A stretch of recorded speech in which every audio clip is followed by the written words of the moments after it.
Okay, just let it all out. Last chance. Sub-Zero wins. Alright. And we are back. Welcome everyone to the journey to the Snyder Cut. Yes, it's coming out soon. I hope you're all excited. I am, which is why I am here with two good friends of mine to talk about the DCEU's film catalog. This episode, we are talking about the second entry. Yes, it's this one. Batman vs. Superman, Dawn of Justice. So, before anything, right, I need to introduce my co-host here, which is Angel. Angel, how are you doing?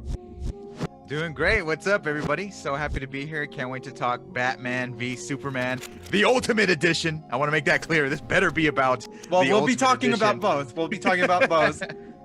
But yeah, I'm just glad everybody is chiming in, getting excited for Zack Snyder's Justice League. Can't wait to watch it on March 18th and review that with everybody. Can't wait. Really happy to be here with you guys to talk this movie.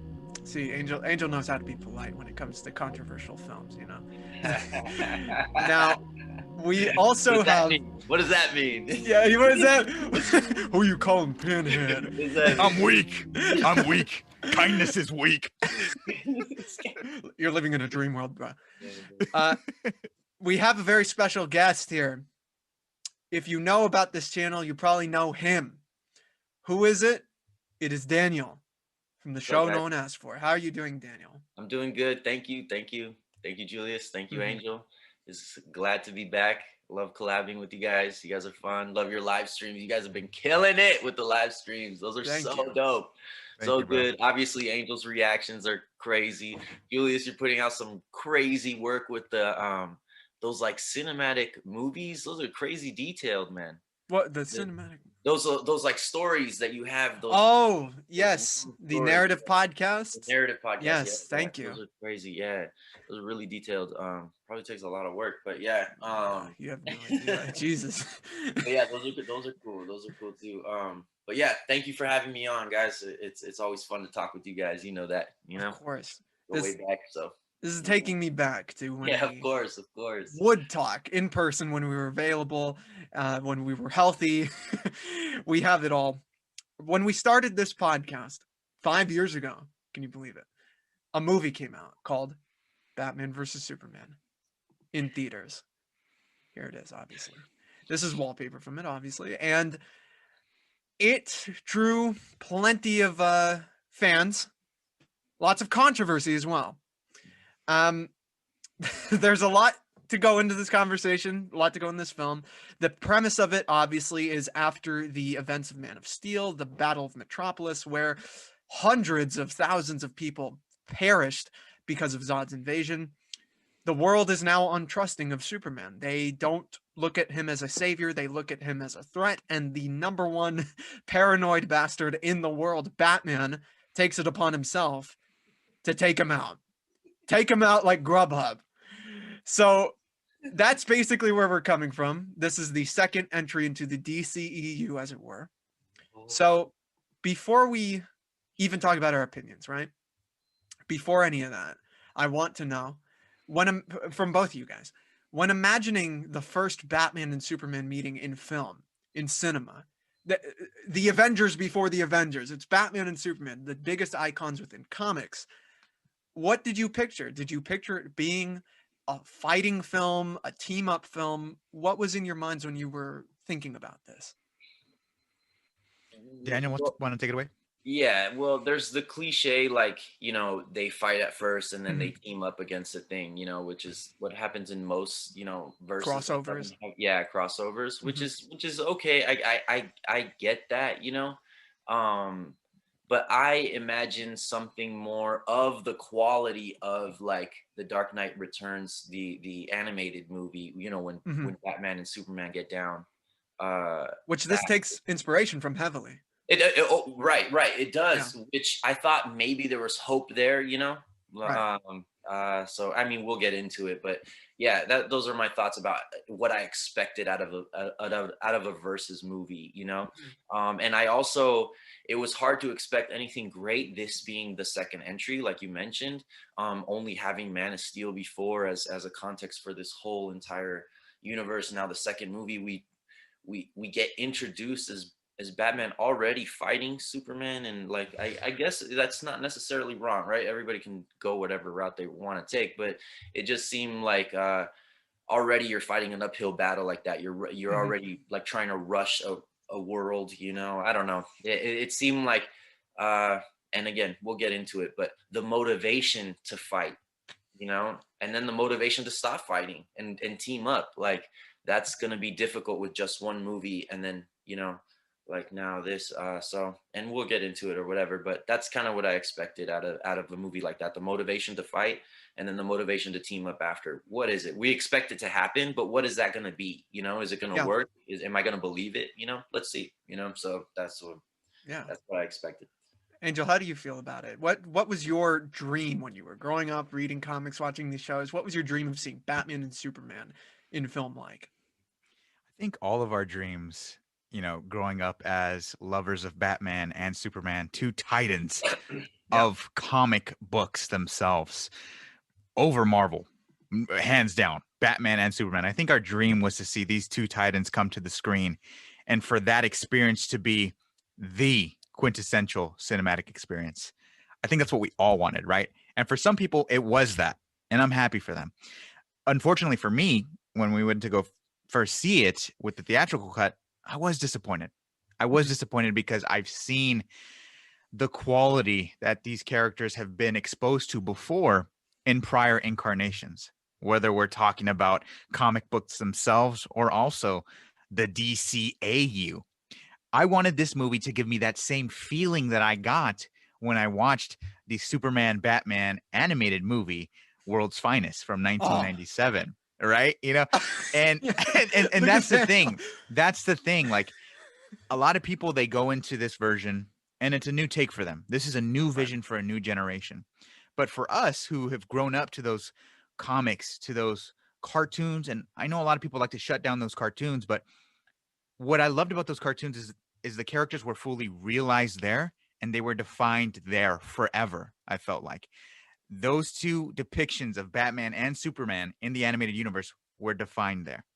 And so I would have loved to have seen that dynamic be similar to the animated movie, especially because I thought in that movie it was done so damn well.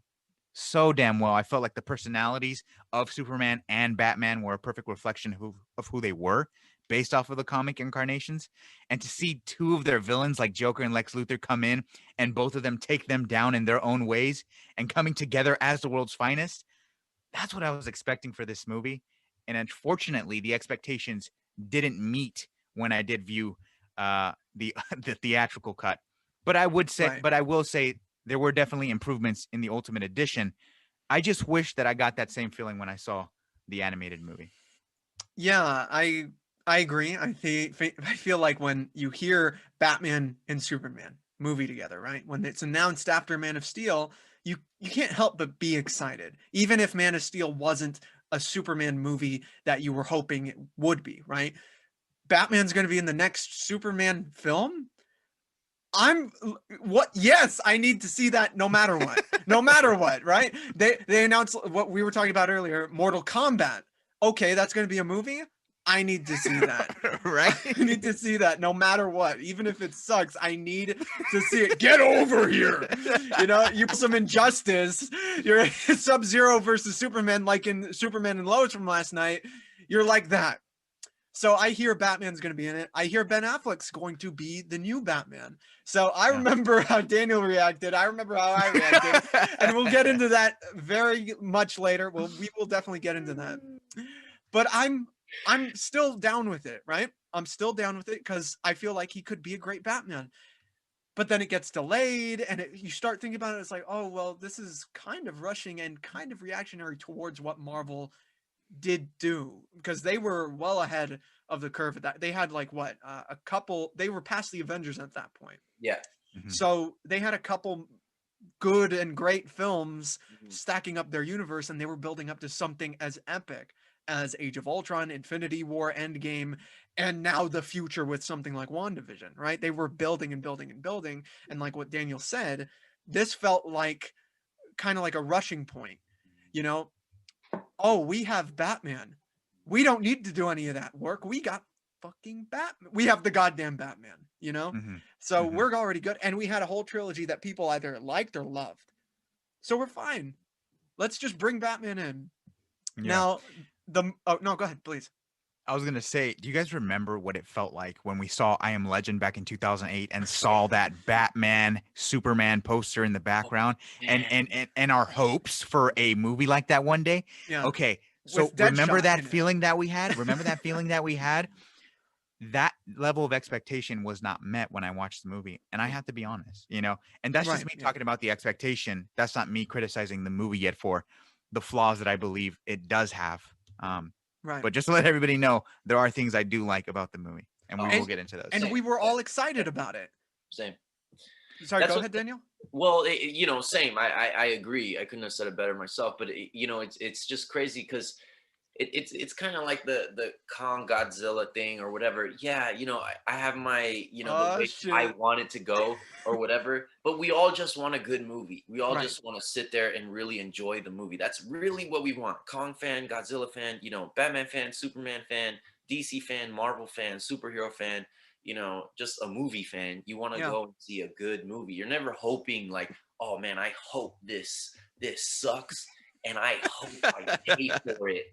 Yeah, Yeah, I hope I pay for something that I want to hate. Yeah, right. I'll just smoke cigarettes if Yeah, that's the right. case, What? Yeah, it doesn't make sense. We all went, we all paid because we saw that sign, because Yeah. we've read these comics, because we've seen it at this quality, and now we're getting a live action.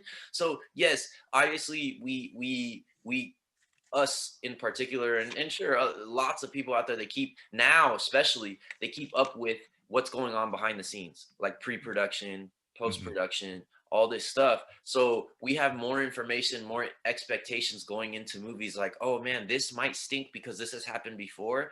And not to say that that always happens. The audience can be wrong with your expectations, but what I'm saying is you look at a track record of certain mistakes or certain things that makes movies succeed.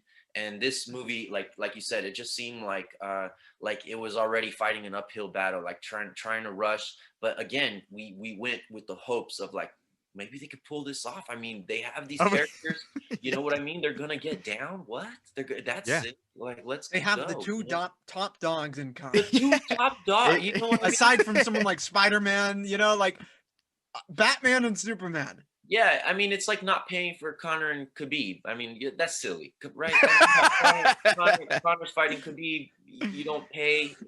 What? Who doesn't? I pay can't. for that? I can't think of many. I actually can't think of a pairing that is better than a Batman versus Superman No. movie. If anybody can tell me a better pairing than that, I don't think that can be topped. That's why I say this movie should have been Jesus and regarded. No, but I love these characters so much. I love these characters so much that I wish I can look back at Batman versus Superman, whether I'm talking about the theatrical cut or the ultimate cut. I wish I can look back at it fondly, like I do at movies like The Dark Knight, like I do Logan, like I do Winter Soldier and Game Infinity. I wish, because who wouldn't want to feel that way about a Batman versus Superman movie? I know some people out there do, but I just wish I did.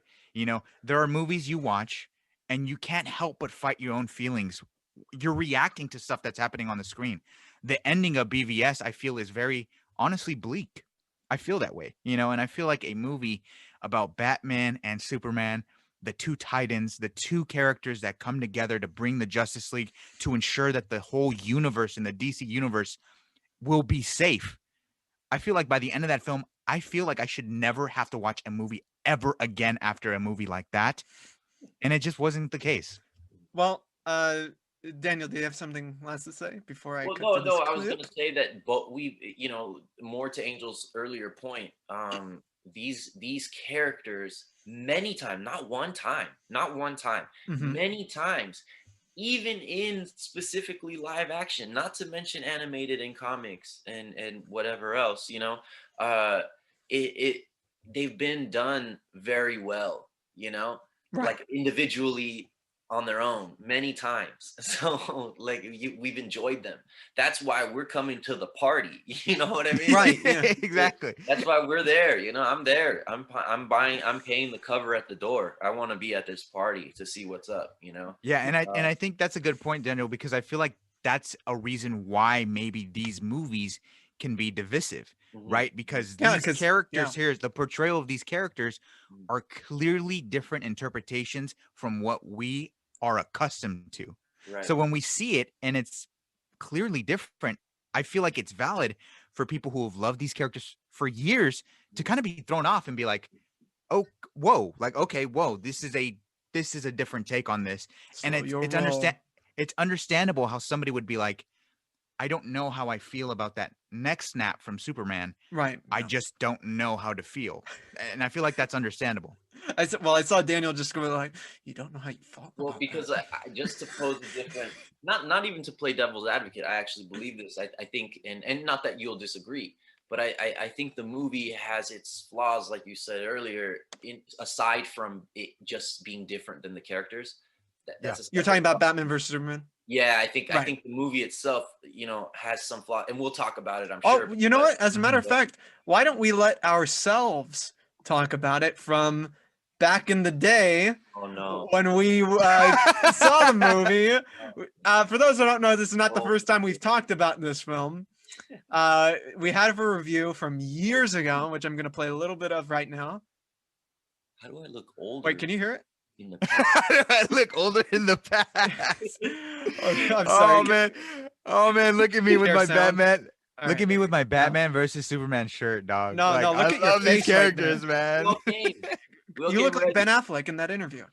Oh man, I was heartbroken. No, but originally Yeah, when they announced originally, it was supposed to be Superman 2 with The Batman. scripts got leaked so many times. Dude, because that's the thing. This No, they movie- realized how amazing Ben Affleck's Batman was, and they were like, Dude, we damn, gotta make yeah, this. damn, pull the we need to parachute. turn this. We need to make this a Batman film. Okay. And that was one of my positives, was Yeah, the first like, hour no, like of this the- movie. All right, so the first hour of this movie I was agree one of with my myself. pos- Hey, I agree with myself 5 years ago. So obviously, back then when we were recording that review at the high school, it was a very angry review.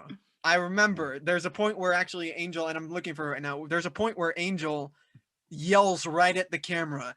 So they meet for 5 seconds. That's it. Like so obviously we were a bit angry after that film. I remember actually flipping off the moment that Superman does get KO'd. My know. question is for both of you guys, while I look for this clip of Angel yelling, has your anger lessened? How do you feel now compared to where you felt back then? You want me to go? Yeah, I feel, please, yeah. I feel almost. I don't know if it's worse. I feel like I accept that it's worse now. So like when I watched it the first time, yeah, I was disappointed, but I was kind of like, maybe I'm being too harsh. I mean, there are certain things that I liked about it, you know. But now when I watched it again for this, you know, you gave me the heads up, so I went back and watched the DCEU movies. All of them? Yeah, and I tried to Holy watch. shit. I didn't finish the Ultimate Edition, but I watched the first. I'm the last like 5 minutes. I watched the theatrical version, and then the Ultimate cut? the ultimate. Except I didn't see the ending part, but yeah, I watch it thinking, you know, I'm gonna like the parts that I'm gonna be less harsh this time. You know what I mean? I'm gonna be less Right. harsh, of course. You know, of course I am. So I started watching it and I'm like, man, like I just see these actors drowning in bad dialogue. Like it's really bad. Like I don't hate these actors. I don't hate their expressions or how they're really delivering their performances or Right. their on-screen presence.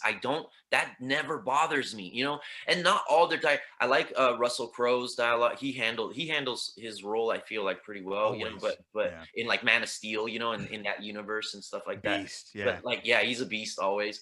But like, I'm just saying the dialogue overall in that universe, in the movies that I saw, even if I liked Aquaman, even if I like Shazam, like some of, you know, like just some of the dialogue, I'm like, it seems like, and It I could don't be want to be better, too man. snobby, but it sounded like a kid wrote it, like a like a high school kid that Mhm. has read these or is trying his best and writes these like I don't know. Yeah, no, I It get just, you.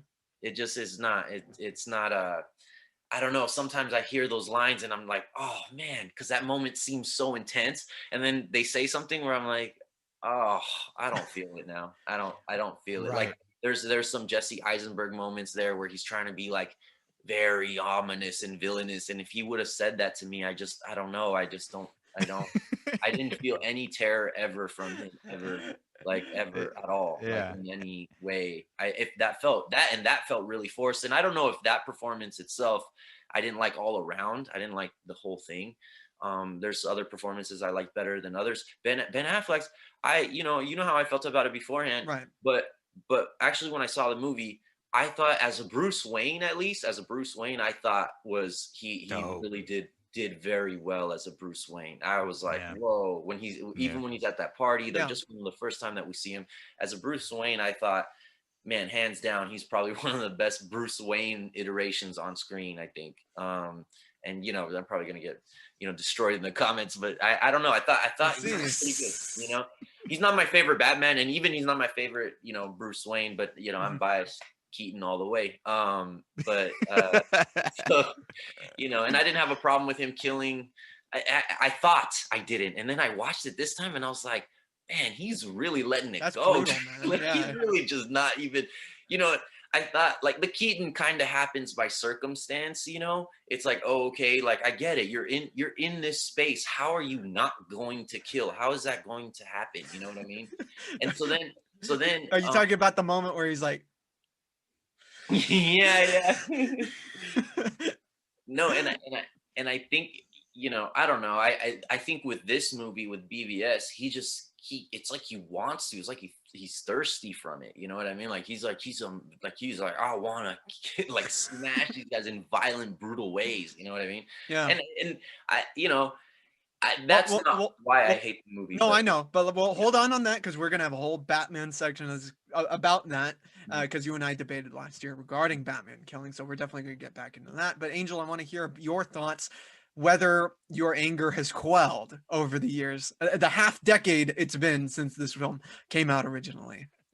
So I think I was just angry that night, or that day of the review, just because, look, it's the first time that we got to see these two characters on the big screen for the first time ever. That only happens once, in Right. cinema history. It only happens once. And the thing is, I've seen so many movies in my life. I know instantly what movies I love and what movies I don't like. You watch RoboCop and there's in a moment where I don't love. You know what I mean? You just know your own film language in cinema. You watch Bruce Lee as Chen Zhen, and it's like, right? There's nothing wrong with those movies.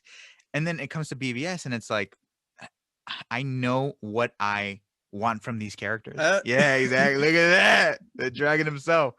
I watched the movie, and like I said in that review, and I'm pretty sure if I look back at that review, I'll agree with mostly everything I said in that review. And that's just on the theatrical cut. But the first hour of this movie, I thought was solid. Solid. I was completely attached to Ben Affleck's character as Bruce Wayne. I mean, even from the trailers, you watch those trailers, and I mean, if we're talking about a property that is able to put out trailers that are masterful, it's DC. You look at the Man of Steel trailers, you look at the BVS trailers. Those trailers get you hyped. And Ben Affleck's first look as Bruce Wayne, when he's looking at the cowl and you see the rage in his eyes, love it. Love it. I think he was incredible as Bruce Wayne.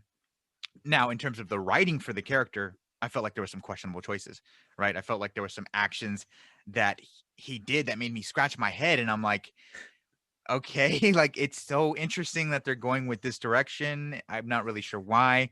I'm trying to piece it all together. I'm not sure how to respond to it.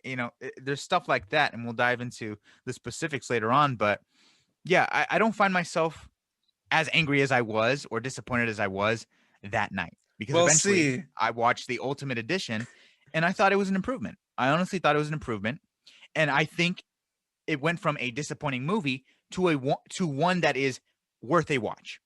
I would tell somebody, hey, BVS Ultimate Edition is worth a watch. You should check it out. You could either like it or not like it. but it's worth the watch to check out these two Titans for the first time in terms of like historic purposes, right? Right. That's what I would say. It's an enjoyable watch, I would say, or worth a watch around the B or C area. The other disappointment about that movie is that we knew that even though it was a rush, we knew that and this, I don't know if this changes your mind, but I was thinking about it actually, and I was more reminded about it this time, even more so because of WandaVision, because of what we have, even in the CW, this new episode with the Superman that came out. Oh, man, come on. Like they built something. So, I don't know. I was reminded that this was a stepping stone movie. Even though it was a rush, it was like the stepping stone for the DCEU to sprout. And we were going to get Aquaman and Flash and like all of this Justice League dopeness. And it just, when I saw it, I was like, man, like that's what they're going to do. Like, oh, Right? Yeah. man. Like Really, you're starting off a universe. You're starting off a universe, and you're Like taking this. storylines from the Yeah. Dark Knight Returns and the Death of Superman. Yeah. Merging them Why- together to Yeah, get the like- first Justice League film story Yeah. that we're now finally getting. But before we actually get into the nitty gritty, I have to show this major clip right here because I found it from back in that video. This is where Angel goes a little ham. Batman and Superman, right? We see the first time they encounter each other for the first time in this movie. They said two lines. Yeah. Two lines to each other. These were the lines. And they didn't even make sense. Yeah. They didn't make sense. The next time that bat light goes Yeah, up, the next time don't it go just- to it. The bat is dead. I'm showing you Mercer. Do you bleed? Superman goes off flying. Superman- That's it for the first time that we ever get to see them.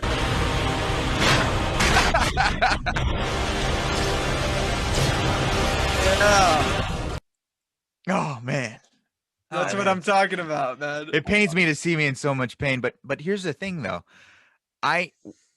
You have Batman and Superman, you have them in your movie, you own the rights to those characters. Mhm. I just felt like the lines that they chose to utilize with those characters were very underwhelming because it felt like just short one sentences, whereas we've seen before with these characters who are very intelligent and confident and very heroic. They have these glorious monologues, they have great banter with one another, and just seeing the relationship here, yes, it's fragile, yes, Batman hates Superman and stuff like that, but I don't know, just the whole do you bleed, you will, and then Superman just not respond.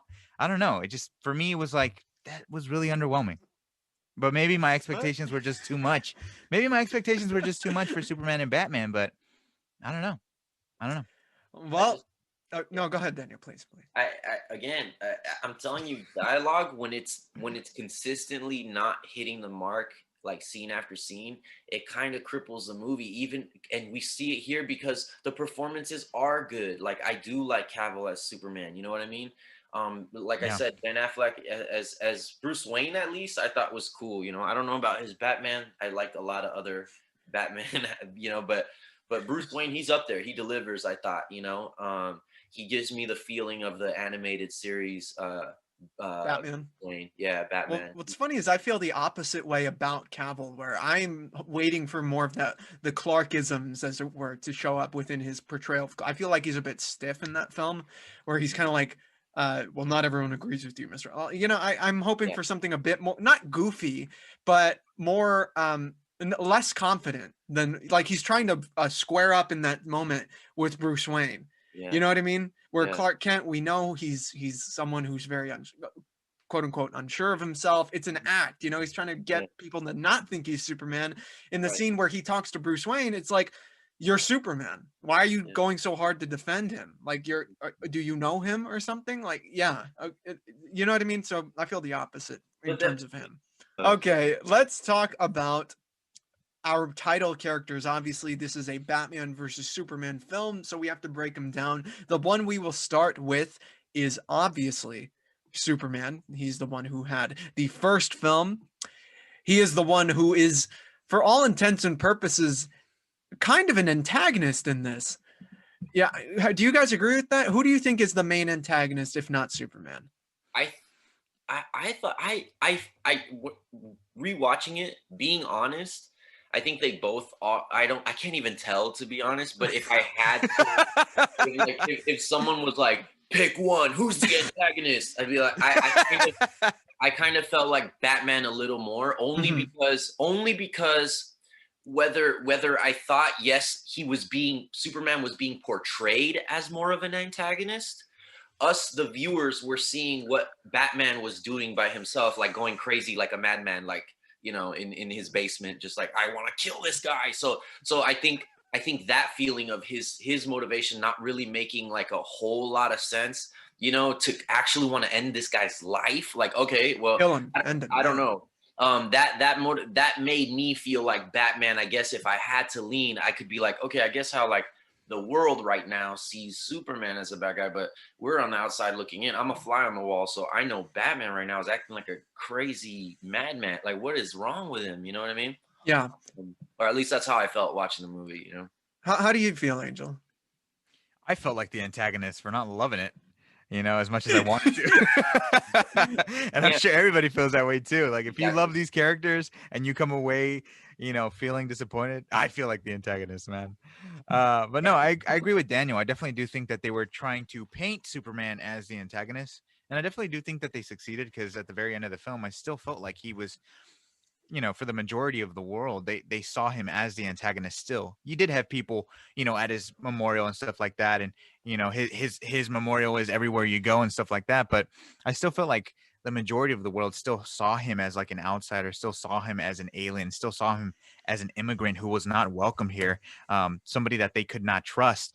But I found some aspects of like Lex Luthor's motivation to try to frame Superman as the antagonist to be interesting, because I feel like that's something that Lex Luthor would want to do because he feels powerless. So how would Lex try to kind of put himself on the same level as Superman? Well, to make him vulnerable. So it would make sense for Lex to frame Superman as the antagonist for the world, because I feel like that's a core thing about Lex. That's what makes him Lex.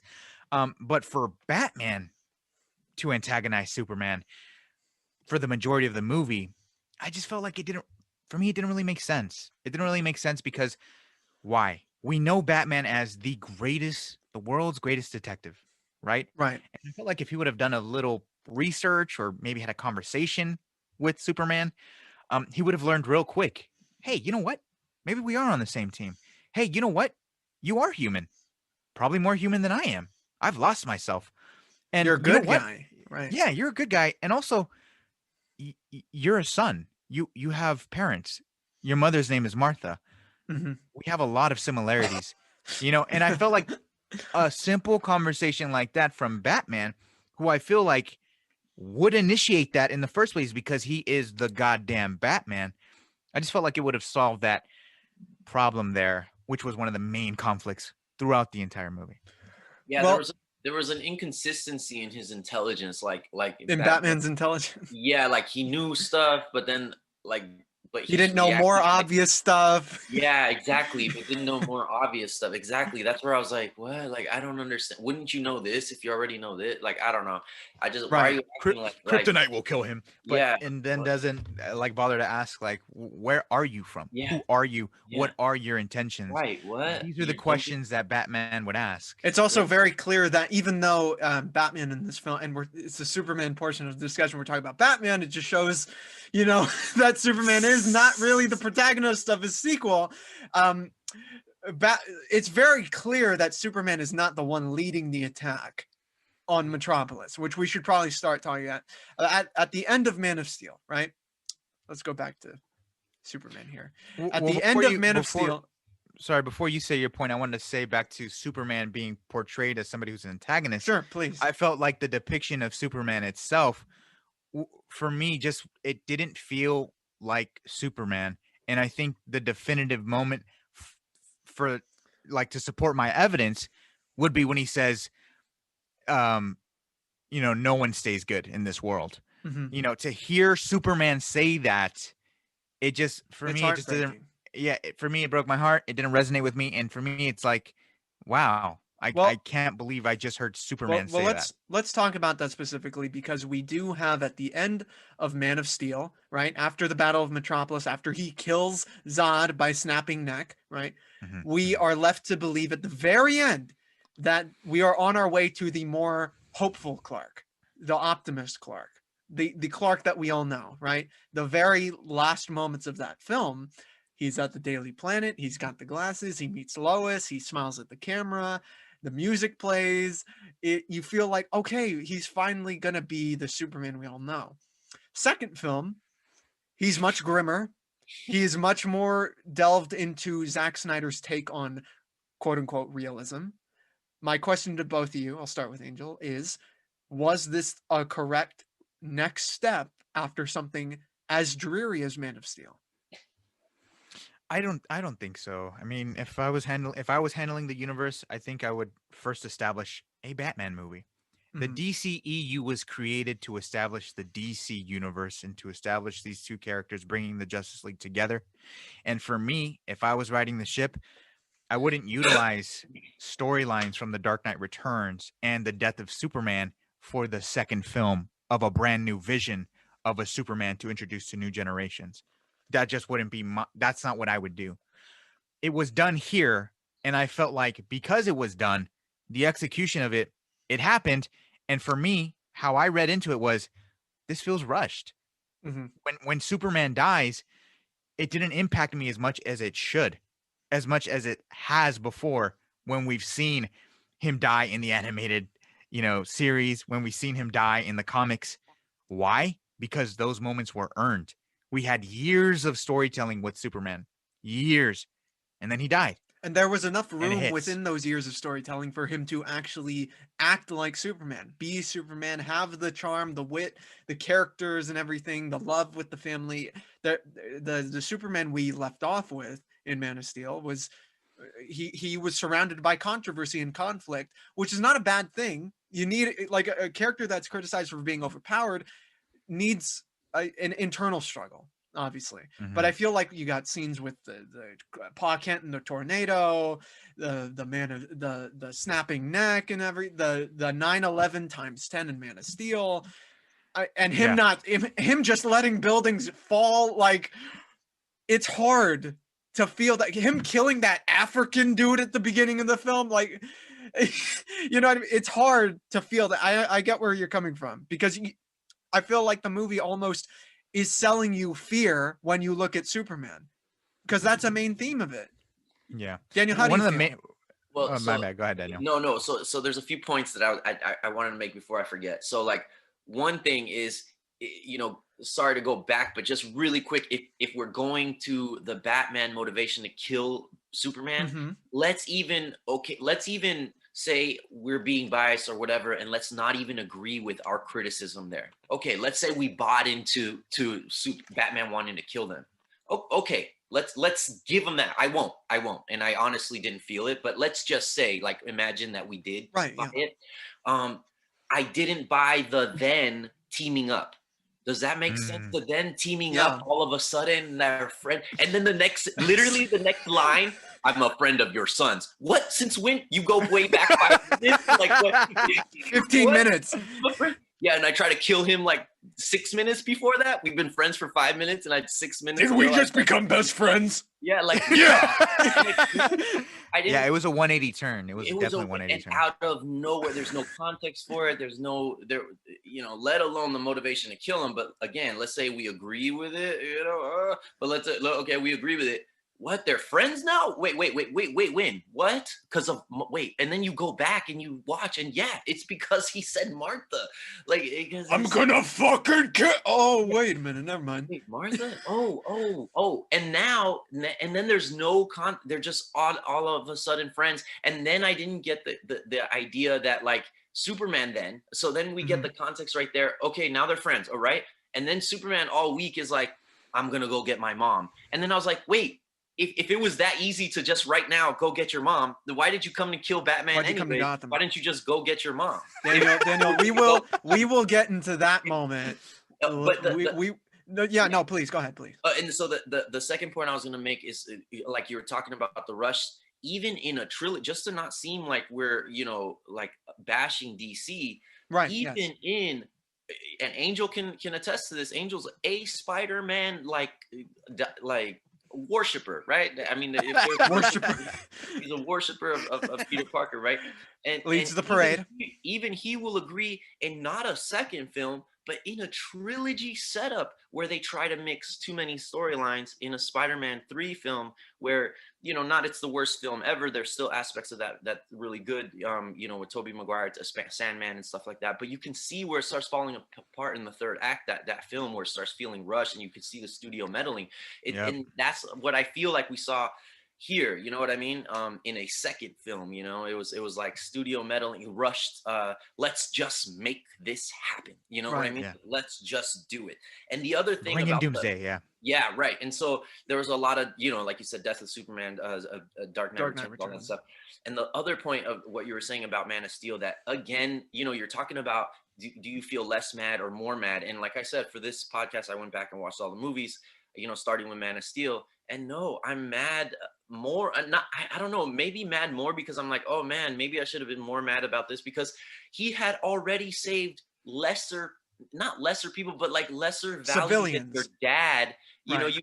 You had already like said, well, F it, and save them. You couldn't save your dad like really quick, That's, and they deviate from the obvious death of the comics where it hits hard, where Clark is looking at his dad die because he can't save him from a heart attack, and all he can do is just watch because of his X-ray vision. Wow. And they do it in Superman and Lois. They do it in Superman and Lois. Yeah, they do it in a split second.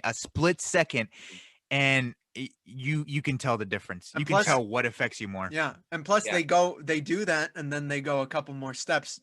I'm not going to spoil, but they do something just as big later on in the episode, which will have major ramifications for that character. But one thing, since we are now talking about Superman finally, one thing I want to talk about, because we all love Superman because of his idealism, because of his optimism, because of his hope. Look at that. You love Christopher Reeve because Christopher Reeve is like everyone's non-prejudicial racist grandfather. You know what I mean? He's the loving old guy who really does care for people. Love that, man. Let me go back to this picture of it. Oh, shit, not invite. I'm sorry. No, I'm trying to invite someone. No. Let's share the screen. Go back to Superman. Obviously, in this world, and it's set up in Man of Steel, you have a lot of conflict of, should Superman be around? Should he save people? Should he let the kids drown? Maybe, moments like that, which I think were put in there to get the audience to question themselves, right? To really question their values, especially when it comes to someone like Superman, who is the gold standard of superheroes. So Daniel brought up, saving other people other than family, right? He's already doing that. And I feel like Zack Snyder is trying to depict in his films a superhero world that is more quote unquote realistic. So before anything about Superman in this realistic world, how do you feel about that take? So I will give him that.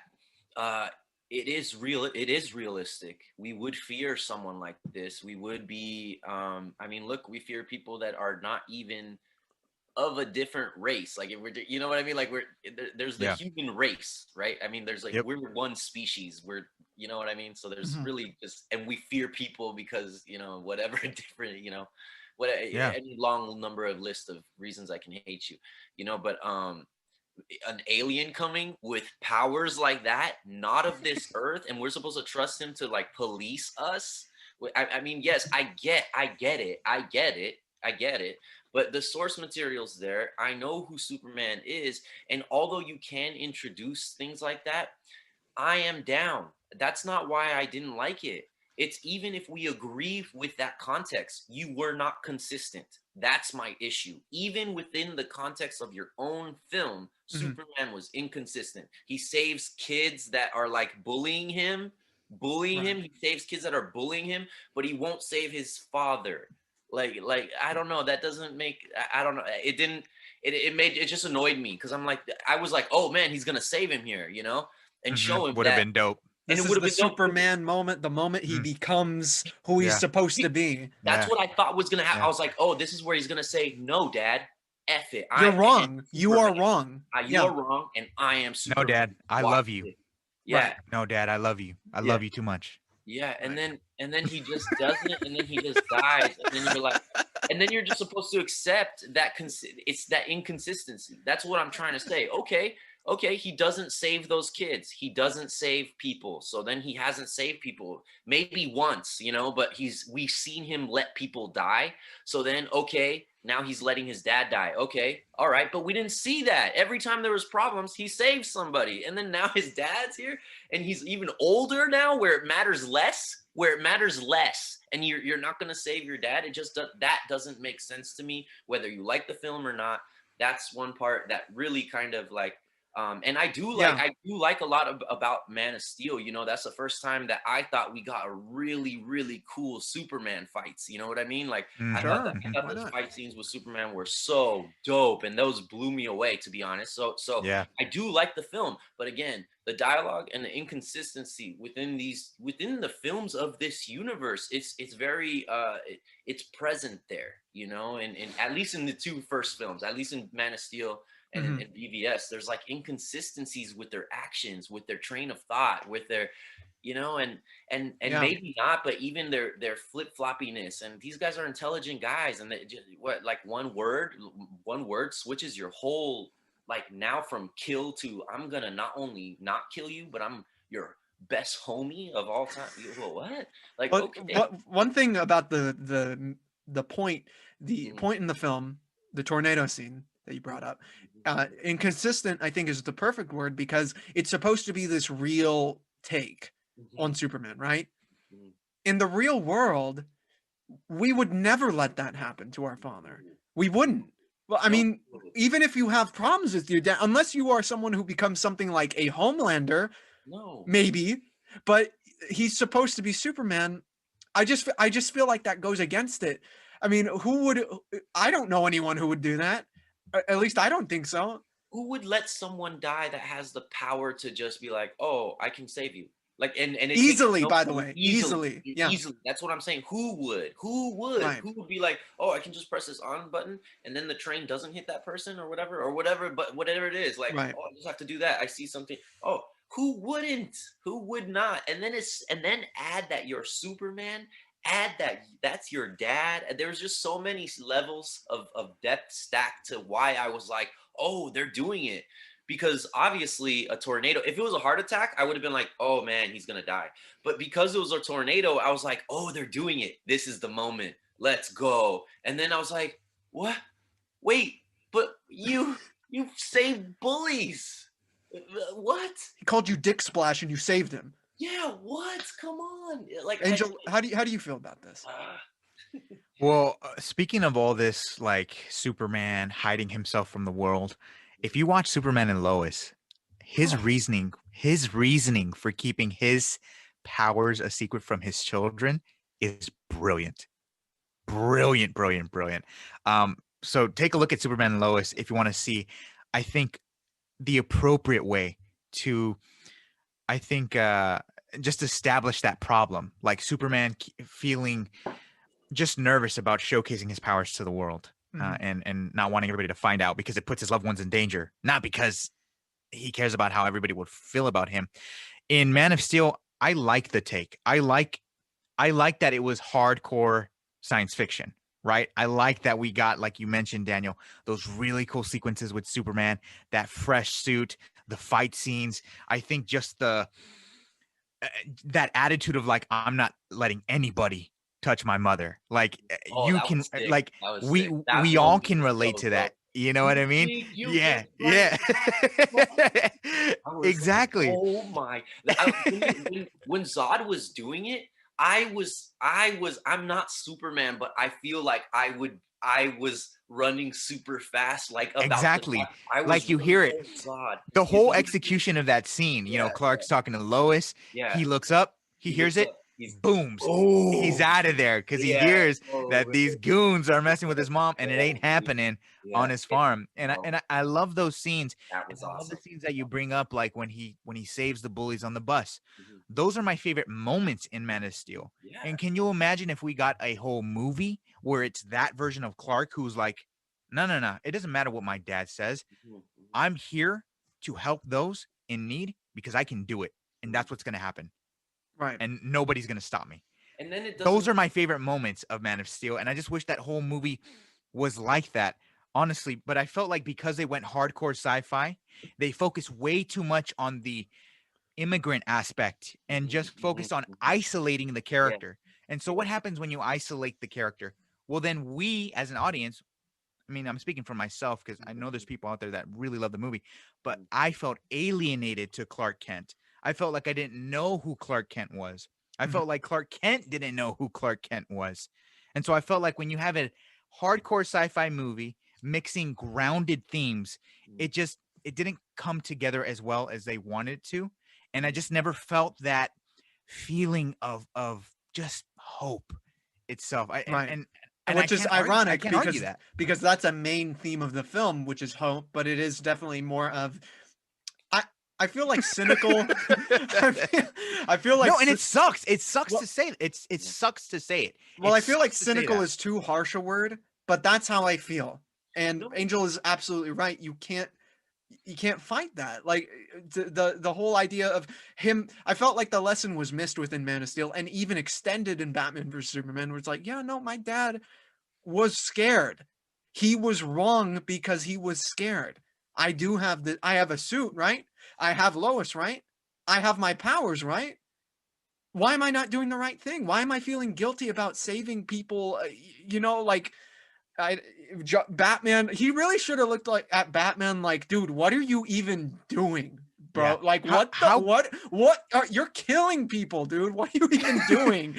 How great would this have been? You know the technology that Zod used to speak to the whole world? How wonderful would it have been if Superman used it and told the whole world, I'm here to help because you. I have a purpose, and that purpose is to help every single one of you, and I'm going to do it. And I Yeah, promise I you, mean, I will be here. You will always have Superman. Well, not even just that technology. Congress. Yes! Congress, the Yes! scene of I don't want to spoil it, but the scene where he's at Congress and the actress who's from The Incredibles is saying all this stuff about power and it corrupts absolutely, and you did this and you're fucking that and you're a piece of shit in this way. It's like he's not saying anything. Superman's not standing up for himself. Like he doesn't, and I'm not saying like you're wrong or like, threatening or anything like that. He has to defend himself to show, I'm like you. I'm here. I'm not going to take this. I'm not doing anything wrong other than saving people. I mean, he did snap Zod's neck, so maybe he doesn't have any room to talk really, but it's kind of messy when it comes to Superman in this film. So one thing I will say is, I mean, it sounds like, we'll say one thing and then we're bashing, but again, I would have been down. I actually, you know me. I just said Keaton's my Batman. I'm not down. I'm not down with superheroes snapping necks. I understand in that capacity, you are saving the entire planet. Okay, whatever. I'll let it slide. You know what I mean? Like, I get it. In that battle, dude, people die in street fights on accident. You know what I mean? You're gonna tell me that like sometimes on accident, or I'm not forced to have to kill this person. Okay, in this battle for the Earth's existence, like maybe someone might have to die. So I'll let it slide. That's fine. It's consistency. It's even with Man of Steel. Even the dad was kind of inconsistent. You get these scenes where he's like, "You're special. You're very special, man, and the world's gonna like change your thing. Don't you dare. Don't do it." Why'd you even tell him, bro? Like, why'd you even tell him what? Like, it doesn't make it. I'm down. Which one? I'm down as a viewer. I'm down. Which one? Are we hiding? Oh, okay. I'm down. I get that because we can relate. We're down. People have been. Everyone on Earth has been bullied or discriminated or made fun of at some point for something that is they can't control, right? And so, okay, yeah, I'm down. Okay, I get what I get. People will not understand. I see that people don't understand, so that makes sense. but then you're telling him he's special and he should be special and He's here stuff. to do He's something, here to do something. There's a purpose and whatever. Right. Okay, and he already has all those tools. What are we waiting for? What is it? What I don't.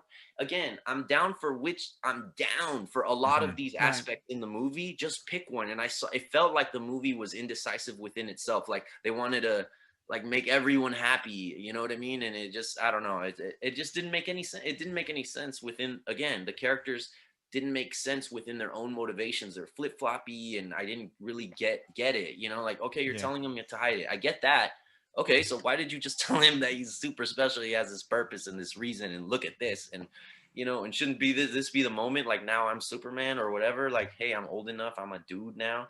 You know, it wasn't like he was like 5 or 8. I can get that, you know, I understand, but now He you're was Smallville age. Yeah, you know, like what now? Like now you're a dude, you know? Angel, like, one last comment before we get to Batman. Yeah, and it's unfortunate that they antagonize him, right? So that continues from Man of Steel to BVS even more, right? Where we have the whole world, they're trying to figure out who to blame for everything that's happening, and they put all the blame on Superman. Yeah. And like Julius says, he doesn't really even stand up for himself, Yeah. or most importantly, for the people that believe in him. Right.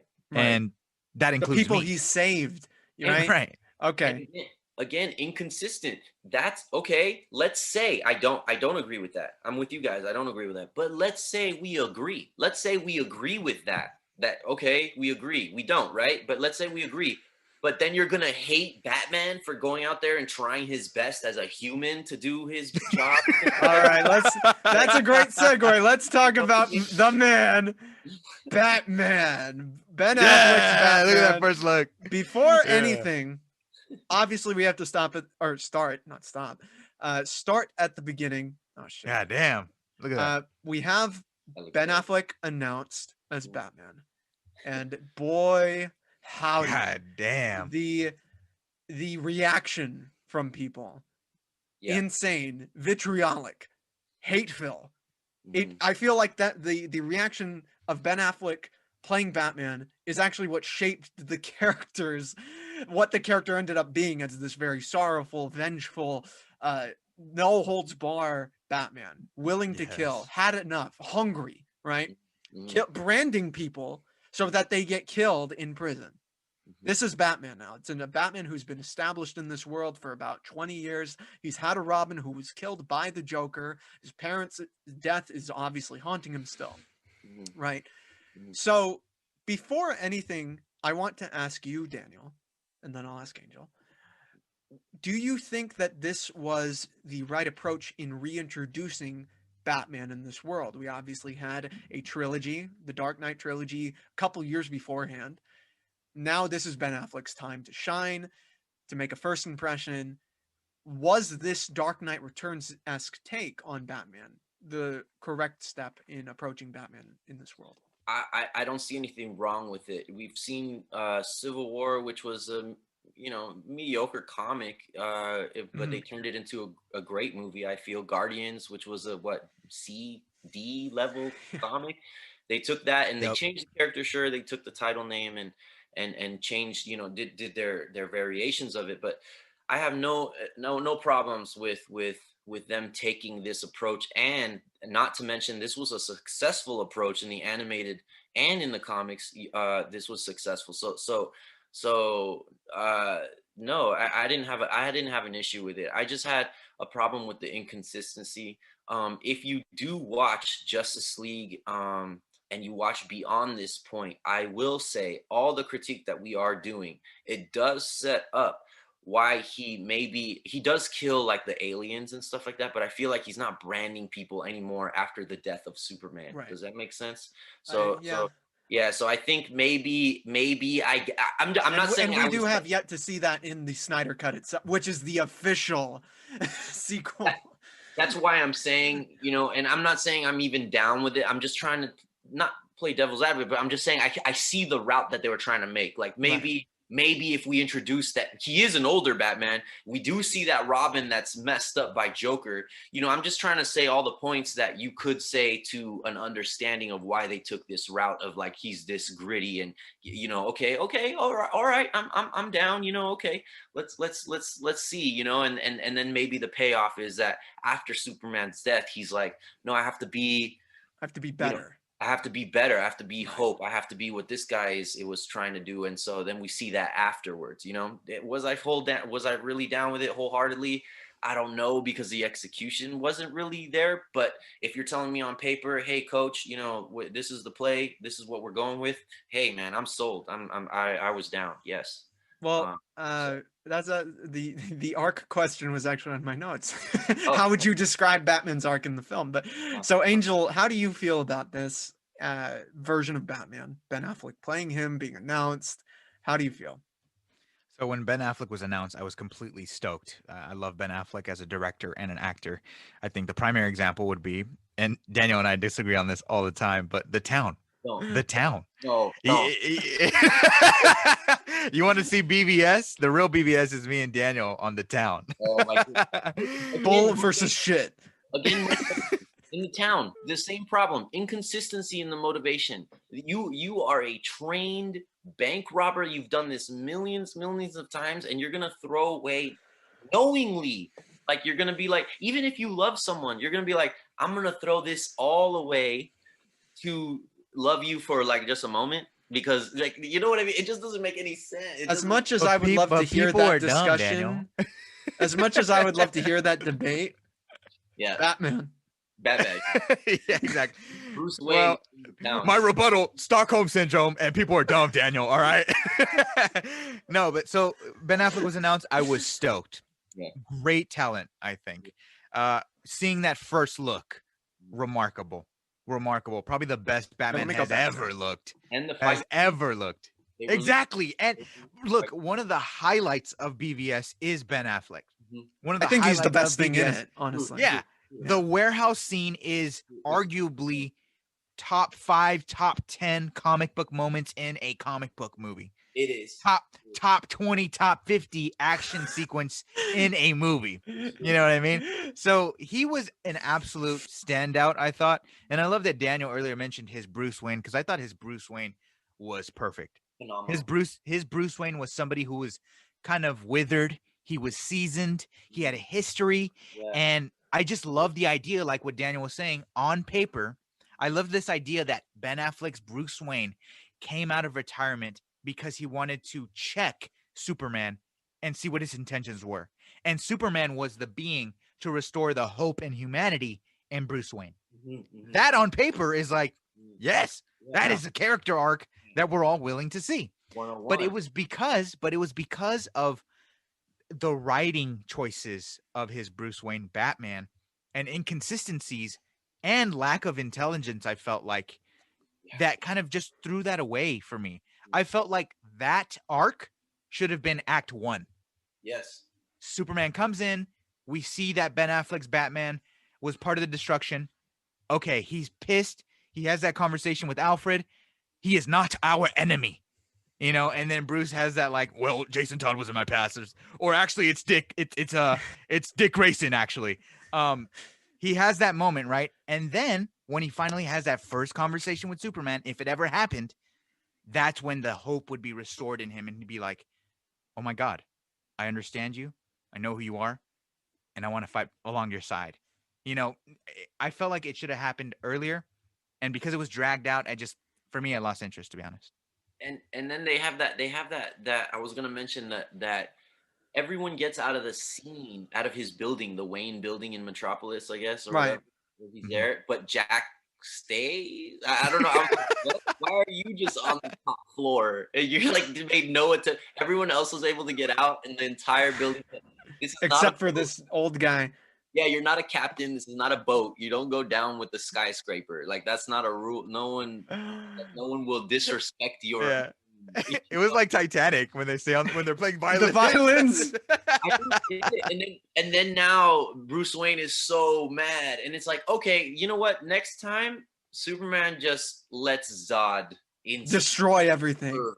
Right. Like, you smart guy. You know what I mean? Like, what? I'm not I'm not Bruce Wayne level genius, and you can't see that this dude, if he did nothing, at least if he did nothing, that we would be in way worse like problems, you know, especially after Zod showed that he couldn't be trusted, that he was going to enslave the earth either way, with you know, and we only got saved. The earth was only saved because he took Lewis, right, on the plane, on the Yeah. ship, and then Lewis was able to kind of do her thing with the key and everything. But Batman is so sophisticated to know enough that if he thought Superman was a threat, he wouldn't tell him. yeah, He wouldn't tell him. You watch Justice League Doom, and you see Batman take on the whole Justice League, exactly. and you see that he is so smart that he ain't gonna tell him, because if he did, then there's a chance that they could beat him. But Batman is somebody that's not gonna let that chance happen. You know, if it's an absolute certainty, then he would act upon, I'm not gonna tell you, so that I can take you down if that needs to happen, because I'm the Batman. That needs to happen. Exactly. Exactly. This is obvious. This is obviously a Batman who is very unhinged. The him killing was very controversial when that happened. Obviously, we've had films in the past where Batman has killed, arguably accidentally, and I feel like the reason why it became such a problem for fans is because we are in a new day. We're not back in the 80s where killing wasn't the first thing on the directors and writers' mind, right? Dead or alive, you're coming with me. Right. I mean, that was the age of RoboCop. And I am, you know, a fan of the Keaton Batman. You all know that's my Batman, and he kills, you know, and so it's not a problem. Again, it's just the consistency. Well, it's a problem. It's a problem. It's an ethical and moral problem, especially in a film where it's about him learning to be more of the optimist and believer in humanity. Oh yeah, but that's what I'm trying to say. So right. so even like, I don't agree, right? But even within the context of its own film, that's inconsistent, right? It's like it's just inconsistent. So, and they try to make it with a payoff, you know, Superman's death. So I guess that's what I'm trying to say. I see the arc in this entire universe, but is it executed well? No, because it's the motivation to want to kill him in the first place. I don't buy it. Them teaming up, I don't buy it. You know, so no, that arc, I don't buy the climb, and I don't buy the climax. I don't buy the whole, you know what I mean? I don't. If this Batman kills, then why is the Joker still around? Why are any of the villains still around? Why are any of the rogues still around? You know what I mean? And that's just another example of inconsistency.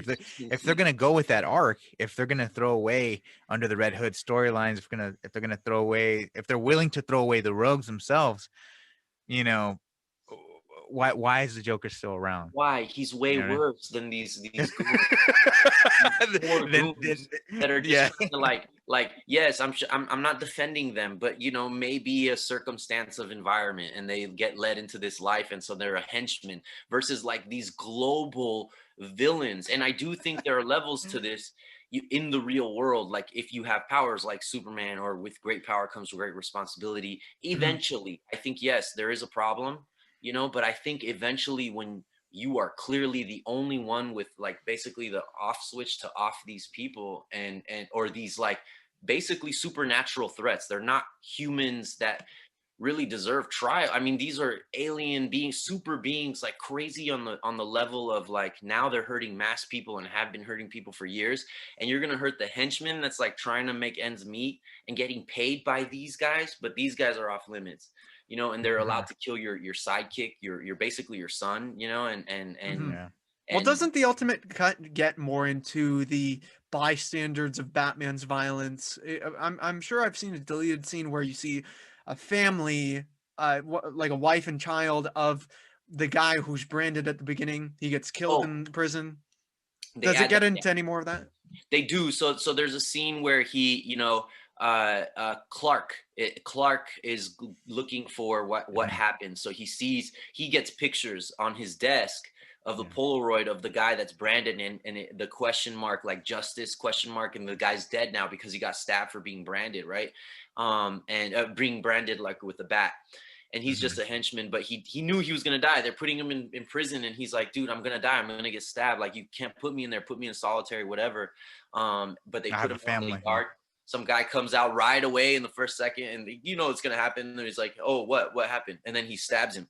Anyways, that guy, they get picture of his death on Clark's desk. He goes and he goes tries to get the information, and he asks, hey, can I get the information? The cop is obviously like, no, I can't. But another cop is like, hey, look, the wife is right there. Like, go, you know, he nods over at the wife, like that's the wife. So picking up his stuff. So he goes and he talks to her, and there's a little exchange where he says like, hey, you know what happened? And he's like, that guy Batman won't stop with words. Like he needs to be stopped with a fist, you know. And like you know, he was just a guy, like he was just like a gang member. He was also a dad too, you know, and all this other stuff. And so but again, it's not really, it didn't hit me as, I get it, and it does add context, you know, but do you feel it? Do you feel like you don't feel nothing from these scenes? You know what I mean? I don't know. It just, well, Angel, do you feel differently? Because you've also watched the Ultimate Cut. Yeah, I love that one of the highlights of the Ultimate Cut is that they add Superman being super as Clark Kent, right? So he's investigating what's going on with the Batman. He's talking to citizens of Gotham and how they feel about the Batman, and he gets answers. You know, they basically all say that we live in fear because of Batman. And like Daniel mentioned, when you get a brand, that's basically a death sentence, right? So Batman is acting like judge, jury, and executioner. And that's the take that they wanted to take with this Batman who is feeling powerless, who is feeling, you know, rageful, which turns good men into cruel men, like what Alfred says. And I think that makes sense, right? So it makes sense for Batman to go down this path and to lose himself if losing Robin was so devastating, right? Was so devastating that he needed to kill everybody that he engages with. Right. That's cool or whatever. But I just wish the movie focused on the consequences of that, because I never felt like Batman really kind of felt any remorse for taking the lives that he did in that film. I agree. And, you know, Daniel mentions that he takes out goons. Yes, he does, in very gruesome ways. Brutal ways. Very, very gruesome and graphic actually, ways. Quite shocking ways, the way he does. Like, there's the Batmobile chase, which actually does come off a bit comical, the way that it's like as if someone with the approved R rating, right, said, what are the most effed up ways that I could get Batman to kill these people with the Batmobile? Like he attaches like the string to one of the vans. It starts waving all over the place. He literally jumps through a wall with his Batmobile, crushing a dude in the back of a truck. Like it. I remember in the theater, I was shocked. I was like, wait a minute, this is. Wait a minute. Like, this is Batman? Like, what's Batman doing? No, yeah, same here. Dude, imagine one guy in the back, like he's just driving. He's like, wait, what's that? No, he's like listening to like Garfunkel, Simon and Garfunkel. What's that? It's just so crazy. I just feel like Batman, if he is treated as judge, jury, and executioner, for me, it's just really jarring, because I feel like that version of Batman belongs in the past. You know, I love Michael Keaton as well. I do, Daniel. Trust me, I do. I love him, and I love those films. I was born in '85, Angel. You don't know what it was like back then. It's a dry spell. I feel like Batman has. We found oil with Batman in '89, bitch. He's transcended that version. You know, I feel like, yes, I'm okay with judge, jury, and executioner when it comes to RoboCop, when it comes to Judge Dredd, right? But I feel like even those methods, although they're awesome, right, in those movies, I feel that's not ideal. That's not the ideal version of what justice can be.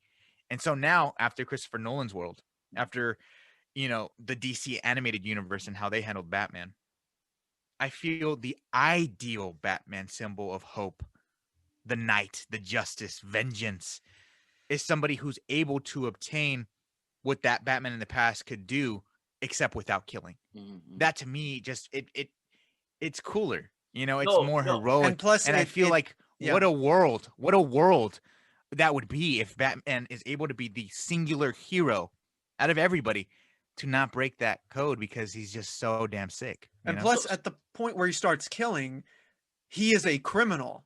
Yeah. At that point, he is not a superhero. He's not. He should. honestly, anyone who was really changed, if you were killing and you were changed by Superman, you'd turn yourself in.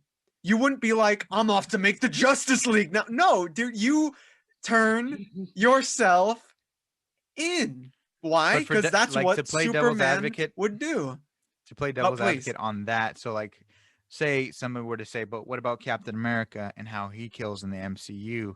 So Do you feel that differs, or Iron Man? Do you feel that differs with Batman killing, or is it the way that There's they kill accountability somebody? there.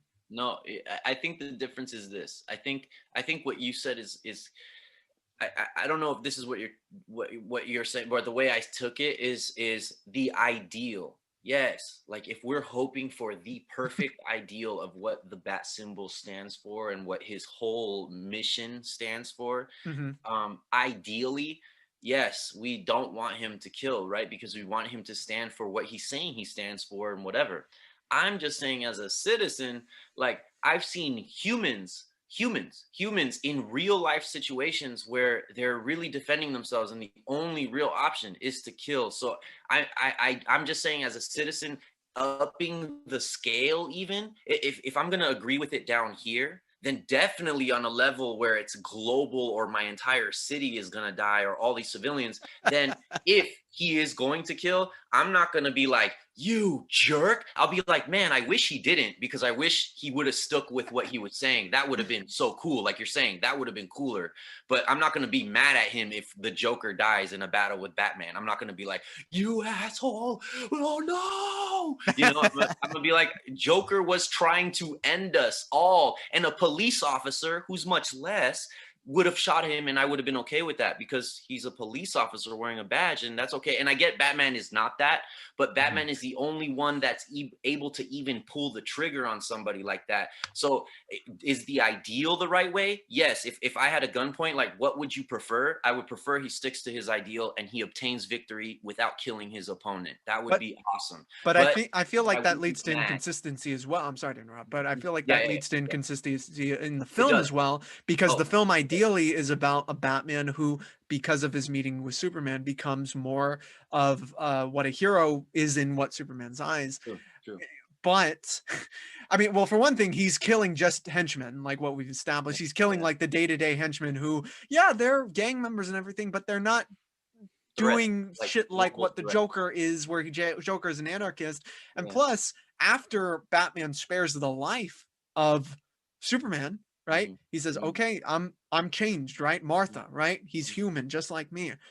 He goes on to kill even more people to save his mother. So it's like, so the arc is diffused at that Yeah. point. Yes. So that's another example of inconsistency within the film.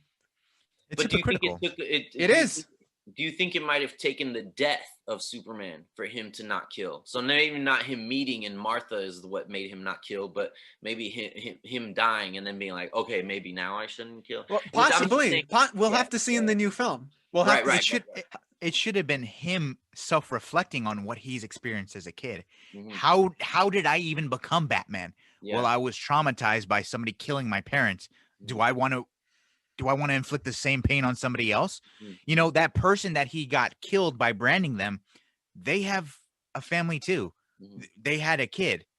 You know, so Right. it's like it throws me off. It makes It's him just less like, what's going relatable on? as Mhm, a protagonist, which he's definitely the protagonist of this film. But- It's his but- story beginning to very end. You know, opens up with his origin, opens up or ends with where he's going to be going. But again, I think you guys would have been. I mean, maybe not the level that he killed, dude, because he's threatening the city himself with that car swinging around. How many civilians Right. just died? Like how He's many got people- his own like equipment, yeah, military grade equipment. That Batmobile, the shit he had in Justice League, our military doesn't have that. It's crazy. Imagine But Travis Bickle with that. The way he breaks into LexCorp to get the kryptonite is Yeah. insane, right? Yeah, it's crazy, and I don't know. I thought that level of not caring, of like not even what are you trying to save at this point? Like you're trying to save human beings, like you're trying to save like the good people, the civilians, but driving around with that car, like just running into buildings and destroying property and like killing maybe people going for a night walk, like what the heck? You know, I don't know. And It's just even like, the opening, where the first scene we have with Batman, and where Mhm. you see these women, they're trapped, they're jailed, and everything. The cop comes Yeah. in, and Yeah. he's just there, like he's not even a hero at that point. He didn't just save them, really. He's like, No. these women are traumatized They're terrified. because Batman is Yeah. there. You know what I mean? And I understand this is like we said, this is a Batman that is at the edge, right? This is a Mhm, Batman that mhm, is much darker than where you probably started, but Right. it just makes him less. I don't look at him. I don't know. I don't know how. Oh shit. No, so that's what I was Oh, gonna Angel, how do say. you feel? I, about I that? don't Sorry. think it's necessarily that he kills. I think it's more his inconsistency. Again, you guys, well, I don't know about Julius, but I know you guys are a fan of the Keaton Batman, I'm sure, the first film at least, you know, and he kills in that film, but there's like not these really emphasized points where you can kind of point like, wait, what? But that doesn't make sense. Like, you know what I'm saying? If Punisher, we like Punisher, you know what I mean? We like Captain America, like you said. It's not, yes, do we prefer a hero that can stick to his guns and really put the handcuffs on somebody? Yes, Mhm. that's it. But we're not going to be against heroes that have to do what they have to do. You know, just be consistent with your thought. And in this movie, I think the inconsistency makes us feel like we're just not going to be okay with him killing at all. But we can point to the past with Batmans that have killed, and we were cool with the movie. You know what I mean? So I think, again, inconsistency in a lot of ways destroys, you know, a lot of aspects of these films. You know, so Right. that's how I feel. You know, but The I the don't know. thing with Keaton, I always felt like it was never really like I am going out to intentionally kill these criminals. That's what I'm For saying. for me, it was always Not a I'm bloodlust. intentionally Yes. I am intentionally going out to save people, and Yes. I'm in these circumstances. Yes. You're gonna point your gun at me. Yeah. Sorry, that was your choice that you made. Aside Where from Batman Returns, yeah, I aside from mean, that's Batman where it Returns. doesn't work. You know. Yeah.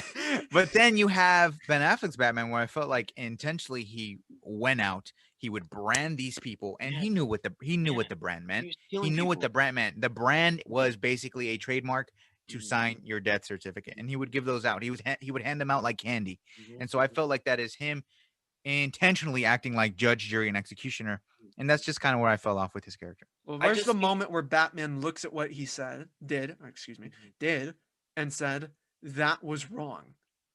Well, Because I feel like he's a hero. He's gonna be in the Justice League. He's meeting with Superman. There's got to be a moment for the viewer where he acknowledges he was wrong, and maybe you could say the moment where he doesn't kill Superman, right?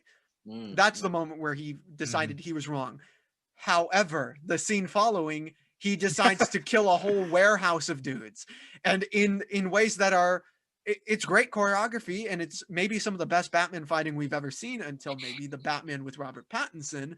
Whoa. However, he's still like killing people. Like he uses a gun in that scene. I mean, yeah. Yeah. And we No, will get to the nightmare portions in a little bit.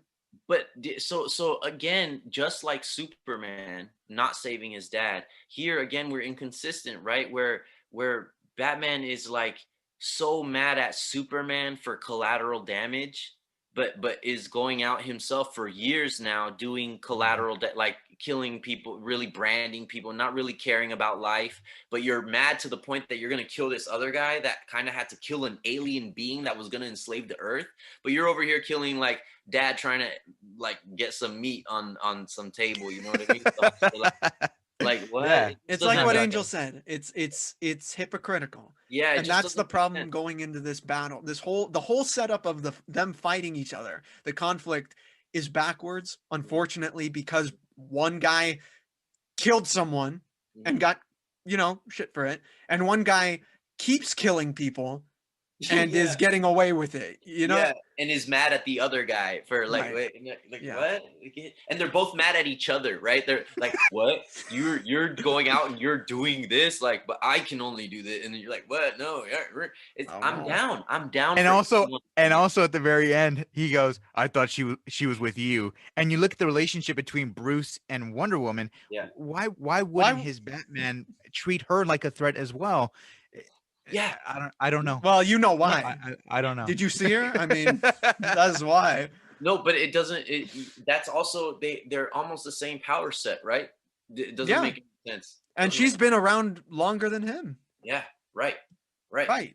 I mean, So it just doesn't make it. Again, I'm down. I would have been down. Hey, Batman, you wanna you're old and withered, and I get you're going for an arc where it's gonna hit me hard when you don't kill anymore again. When you go back to your ideals, you're like, oh yeah, what was I doing? Okay, I'm down. Just be consistent in that. Just be consistent in that.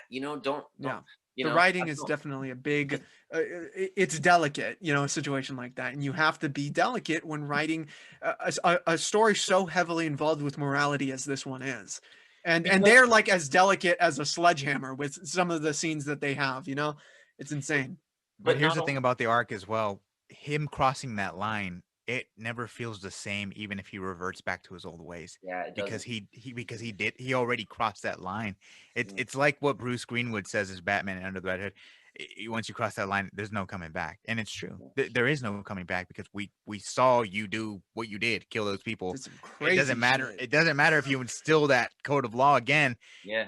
It just doesn't work that way, and so that's why I hope Matt Reeves will establish that rule, and Pattinson's will never ever cross that line, even when someone like the Riddler will test him to the max. Wow, and that the stakes will be high there. And but the thing is about the inconsistency is, as a viewer, you don't know. Even okay, let's say you're a Batman fan, let's say you're a Superman fan. Even with either or, how do you get invested? You're invested in one train of thought, and then he flip-flops to the other one, and then he flip-flops again, and then I'm like, hey, no, I'm down with what you got to do. Wait, but you're mad at Batman for doing this lesser stuff? So wait, so what? Wait. Well, let's talk about the conflict.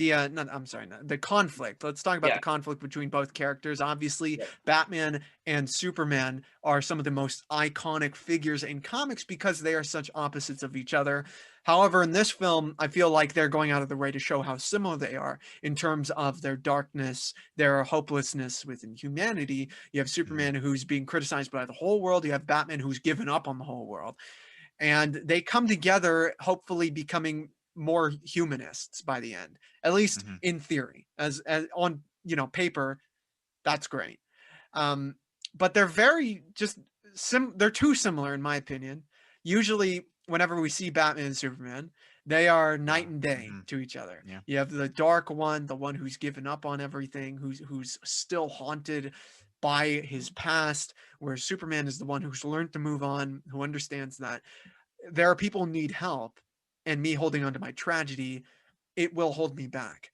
So what about this take?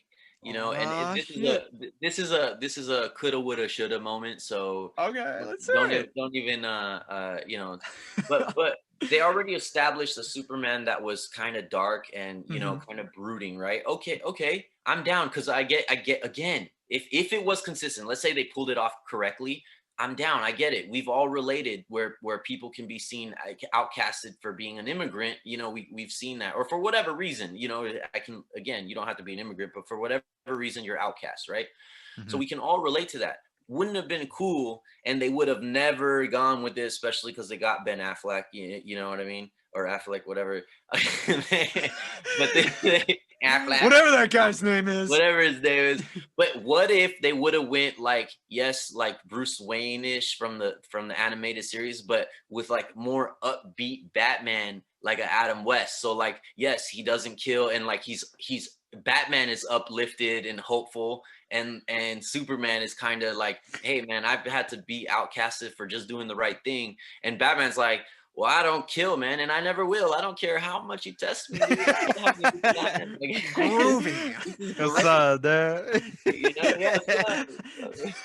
Like that would have been, but at least it would have been a different take. A contrast would have existed, and if they would have been consistent again, I would have been down. Again, kill, no kill, just be consistent. Hate Superman, don't hate Superman. Just be consistent in your thought. That's all. Hey, like Superman, you got weed? It'd be cooler if you did. Chill Batman, I'm totally down for that. He could have been wearing that exact Adam West costume. It would have been great. I like that costume. Go on. That's one of my favorite costumes. It's so good. I like that one. Yeah. And I think that would be the scariest one in real life. If you see some dude just running around in that costume at night, a criminal breaking into a house, and then a dude shows up like that right behind you. So I always imagine, I will say this about that Adam West, we're comic book fans and we always just get still panels, right? Yes. So our imagination fills in the blank. So even when you watch something like Adam West, he's doing the kapow and whatever, and he's moving however he is. But my imagination fills in the blank that he is at the level of every other Batman. Like their skill sets are the same. Like he can still overcome those level of bad guys just like every other Batman. You know what I mean? Like they're all the same. They're all Batman. You know what I mean? Like it doesn't matter if it's Adam West or like Christian Bale. They're all Batman. They all get it. So it's yeah. I mean, whenever he punches someone, oh, reality shifts into a word. No other Batman can do that. No other Batman can do that. That's OP prep time, maybe. Angel, how do you feel about the conflict? Is it working in Batman vs Superman? Do you like that they're trying to be similar in this film? How do you feel about it? I just feel like Batman and Superman, they always have to be contrasts of each other. That's exactly what the characters are. They're contrasts of each other. They're opposites, but they still want the same goal. Batman is somebody who gives off fear on all his enemies. Superman, he'll do the same, but I feel like universally he's seen as that figure of hope. Batman is seen as that figure of fear, but he still tries to attain justice and hope simultaneously as well. I think that's what makes him special. They're on the opposite sides, but they're kind of one and the same, and that's what makes them so beautiful. It's what makes them the world's finest. Go ahead. Although he does rule off fear, it's a good point. They are different but want the same thing. There have been moments where, although Batman gets his mission done through instilling fear, he will give sometimes he will give the villain a chance to redeem himself or whatever, and they usually don't. We get those moments, but Batman, being as dark as he is, will give the villain a chance to redeem himself. Superman, his intention and his mission is kind of intended by and driven by hope, but he also will get those points where he gives the villain a chance to redeem himself or whatever. So I think they're the same. They all want the same thing, but they one does it through fear because he has to, because he's a human. So he has to use kind of like, like, hey, I'm fighting you before I'm fighting you too. Like you have to have me on your mind even when I'm not out there working. Theatricality and deception. So exactly. I don't have superpowers. I mean, so I have to be that I have to instill that much fear in you. Superman's like, I can chill, man. Yeah, of course you can chill. You can fly and no one can kill you. So like, me, it's my life. Yeah, like every time I go out there, man, I'm like, man, like, and Superman, give me your powers. I'll be happy too, dude. And I just love that. I just love that vibe that Batman can have. It's like very smug. He knows that he is inferior. He knows he's at the top of the food chain. He's just not going to project it all the time. I don't know about all that. But I he definitely pisses off Superman. Batman, he's like next week's dinner. No, Batman's winning.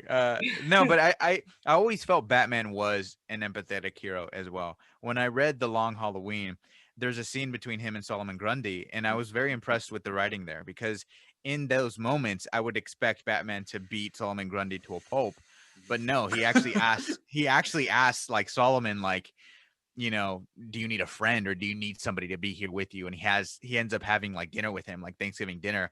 And seeing that moment with that Batman, I was like, and that Batman is very intimidating, but seeing that he's actually willing to like be there even for a villain, it shows just how how big Batman's heart can be when he's willing to rehabilitate his villains, because I think that's ultimately his goal, to cleanse Gotham of not just enemies, but also that feeling of disgust, fear, and hopelessness. and that's why we all make fun, right? We all make fun. Like I like Keaton, and I don't have a problem with with Batman doing his thing, but I prefer a Batman that doesn't, right? I prefer a Batman that doesn't kill because the stakes are much higher. The we've all seen those stories are better. They are better. If we go back in his, if we look at the track record, the runs where he doesn't kill are better. They're just better. And so, I prefer that. I'm just saying, like, if I lived in Gotham, you know what I mean? Like, that's my. Well, if you lived in Gotham, there wouldn't be a Batman because there would be no crime. Because somehow the Punisher got into the DC universe. It would be RoboCop. No, Yeah, Daniel exactly. would be RoboCop in Gotham. Daniel's got his tinfoil helmet.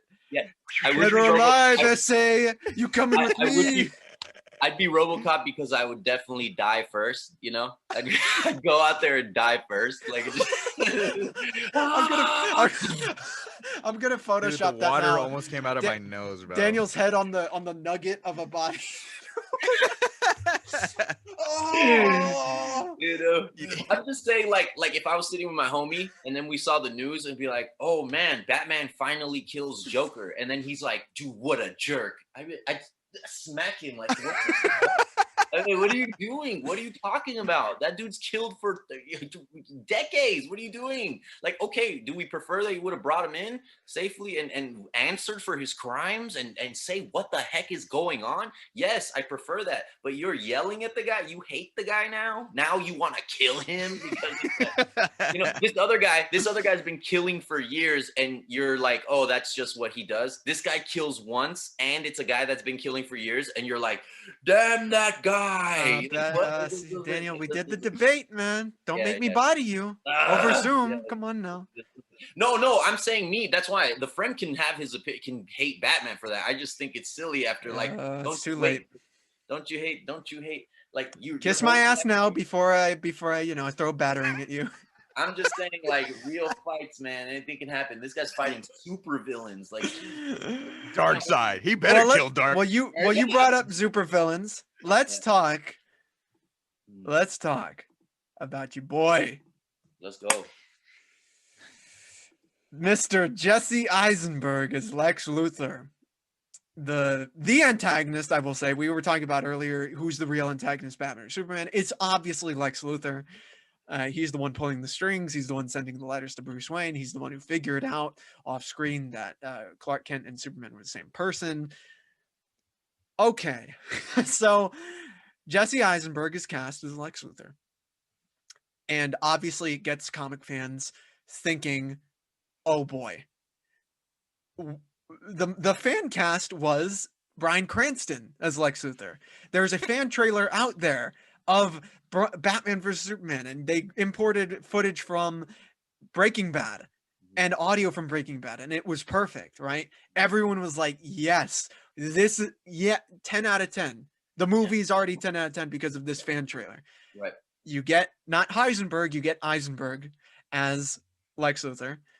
What were your guys' first reactions to hearing about this casting? And I'll start because I know Daniel's going to go on the time rate. I'm going to start with Angel. Yeah.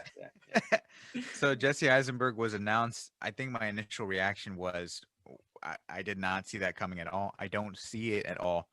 But then I gave it more thought, and I was like, okay, they're definitely going with a different take on Lex Luthor. They're most likely going with that social network, Mark Zuckerberg type of Lex Luthor. Mm-hmm. And so I was thinking, okay, I'm interested to see how that's going to work with this version of Superman. So those were my initial reactions to Jesse Eisenberg. I like him as an actor. I think he is phenomenal in The Social Network. And I think when he's given the right material, he can be a strong actor. Sorry, Daniel's making all these faces. Hey, it's true though. It's true. Facts. So one thing I will say is, first, where's the Bryan Cranston Stan Lee movie? You know what I mean? That could be. I want that on Disney Plus exclusive. Let's go. Where is that? Come on. Excelsior. Yeah. Or else. Come on. He'd kill it. Say my name. So anyways, yeah, I at first, was not down at all, but Heath Ledger has humbled me in that way where I didn't expect a good performance, and R.I.P. Heath Ledger. But after that, it's kind of like, wow, people that really can't expect not only can deliver, but the best performance I've ever seen on screen. Like, you know what I mean? Like, that's crazy. So you have to give people the chance. And then I also thought, okay, maybe I'm not fully down, but I haven't seen it yet. The trailer looks cool, and I'm not fully down, but they're trying to establish a universe. So I'm sorry, Dan. I don't mean to cut you off, but I had to show this photo. It's hilarious. But I just think powder in the house.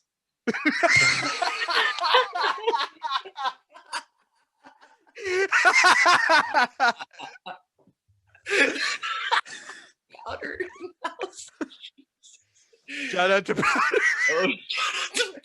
Oh my God. All the Powder fans out there, let us know in the comments. He looks like the owner of Amazon, Jeff Bezos. Oh, dude, as Powder. That is Powder. God, you just ruined BVS for me. I'm just gonna think Powder. No, but it's just I wanted to give him the benefit of the doubt because I thought, okay, he is younger, so you can have more movies. You can, as he gets older, okay, I get it. Maybe he gets darker. Maybe he gets, not as goofy. But it wasn't even that.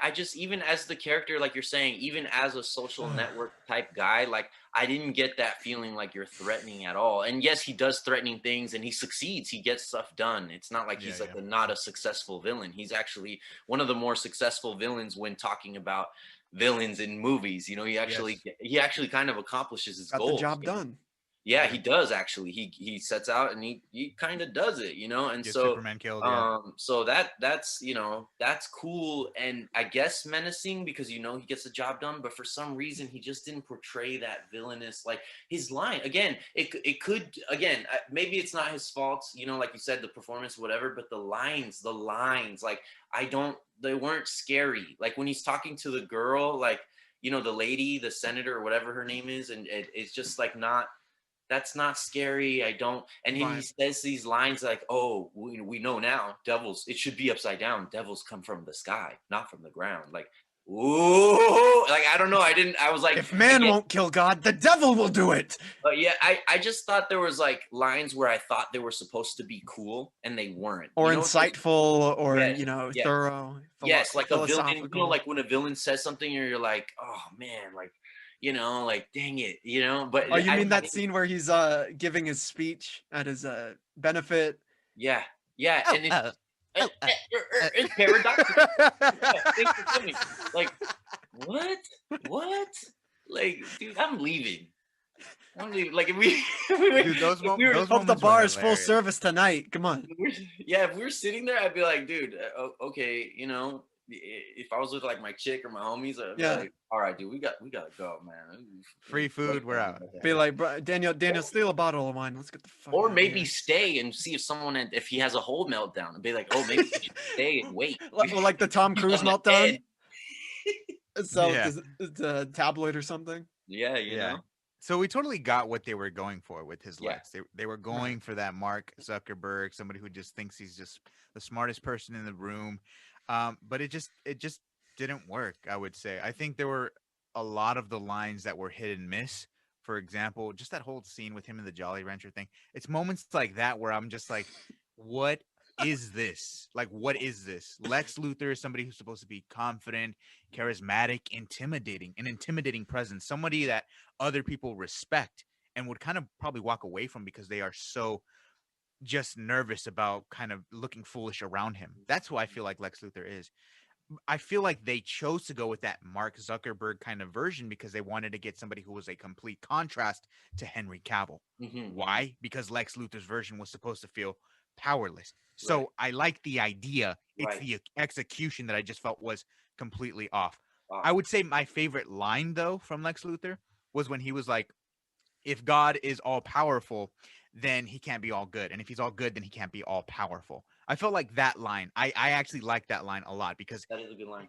It led to himself to think, this is why I'm going to kidnap his mother and try to frame Superman and try to get him killed because I want to prove that I'm the one in charge. I want to prove that me, a human being, is not inferior just because this alien shows up. That to me reads like Lex for sure.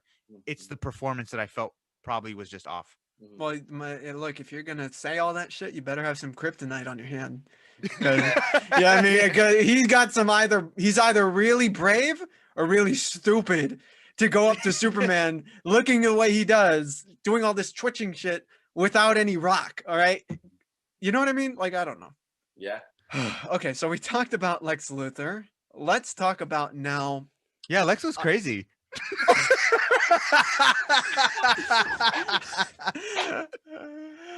No share screen for you. Let's talk about a moment that is just as controversial as the depiction of Lex as Batman. And it is Martha. Okay, so we have the moment where they fight. It's very quick, relatively speaking. The fight itself is pretty quick. What is it, like maybe 5 minutes, 7 minutes? If that 5 minutes, I would say. I don't imagine that the Ultimate Cut extends it at all. Does it a little? It did feel a little longer, but I don't know. Can't remember if they added anything really. I don't think they do. No, they don't really. I don't think they do. Okay. No, they don't. They don't. It's So just we have the build up to the 5 minute fight between Batman and Superman. It's what everyone's waiting for. He's got the armor on. Everyone's been waiting to see the armor, to see them fight. And we get to the moment where Superman is pinned down. Batman brings out that kryptonite spear and he's ready to do it. He's going to kill him. And then Cal says, "Save Martha." And that's when Batman, it's turned into a meme, but which is unfortunate for the film, but he says, "Why did you say that name?" And we get a flashback to Thomas Wayne's last words, which were Martha. And this was a moment, ideally, where Batman realizes that Superman is human, maybe not in nature, but in upbringing. As a man, he's a person, and he should not kill him because he understands now what he represents to the world.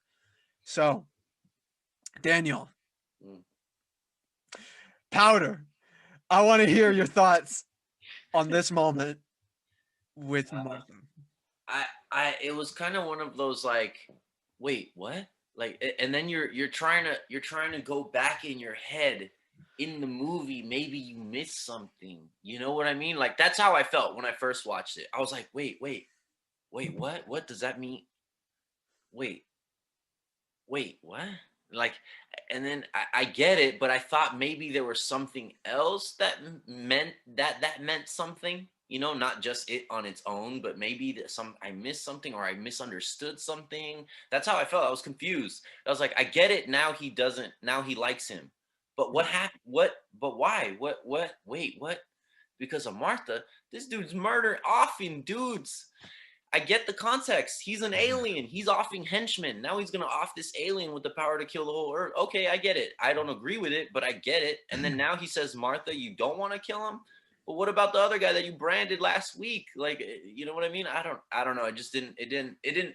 I was left scratching my head like either I missed something or again, this is inconsistent. And it just, again, if we are gonna buy the whatever you want to buy, like his motivation to go out and basically in a bloodlust manner kill all these villains, which even if you say it's okay for Batman to kill, but the manner in which he does it in this film, it's like even for somebody to be like, hey, I agree with that take, like, but how can you agree with this way of violence though? It's endangering the very people that you're saying the killing is supposed to protect. Right. The excessive nature. So that doesn't make sense, right? Killing, yeah. So even if you are down with a Batman that kills, this way that doesn't even make sense. Because at that point it's like, wait, but you're supposed to be killing to save innocent people. This way you don't even care. It seems like you don't really care about any ideal. You're not really standing for anything, and that doesn't really make sense. You know what I mean? So and it hurts more in this moment because this is a climactic moment. This is supposed to be a turning point in the film, and if it's based on nothing, right? There's no, again, I couldn't be invested in one way or another because it seemed like the characters themselves weren't invested in their own ideals one way or another. you know? So for me as a viewer, I couldn't pick a side because they couldn't pick a side. So then I was like, wait, what? So then when that moment hits, I'm like, okay, so which side are you with now? Which side are you doubling down on? Which now? Like, so where are we at now? Where you guys are homies? And then, like I said, the very next scene, he saves the mom in this brutal way, right? Which is okay. Let's say again, we're down with that. I'm a friend of your son's, like, you I know. could tell by the cape. Right. Yeah, I can tell by the cape and the you know, everyone else is terrified. I get it. She knows Superman, so she's not scared of things. She saw Zod die, you know, like, you know, so she's not really scared of this Batman, you know, but at the same time, she just saw him murder all these people, and then he's like, "Don't worry, I'm a good guy." Oh, yeah, you know, and I'm actually not only just a good guy, I'm a good friend of your son's, you know. And then, hey, mom, how long have you been friends? 5 minutes. Okay, well, what happened the 5 minutes before that was 5 minutes? Well, he was actually trying to kill me, you know? And then we became actually not just like, oh, now you're not trying to kill me. Cool. We're cool with each other. No, we're good friends now. Like, Homies. what? To jump from that to that really quick, I don't know, with no context, no build up, no scenes in between, no nothing. Like, it just, again, and that points to it being rushed, right?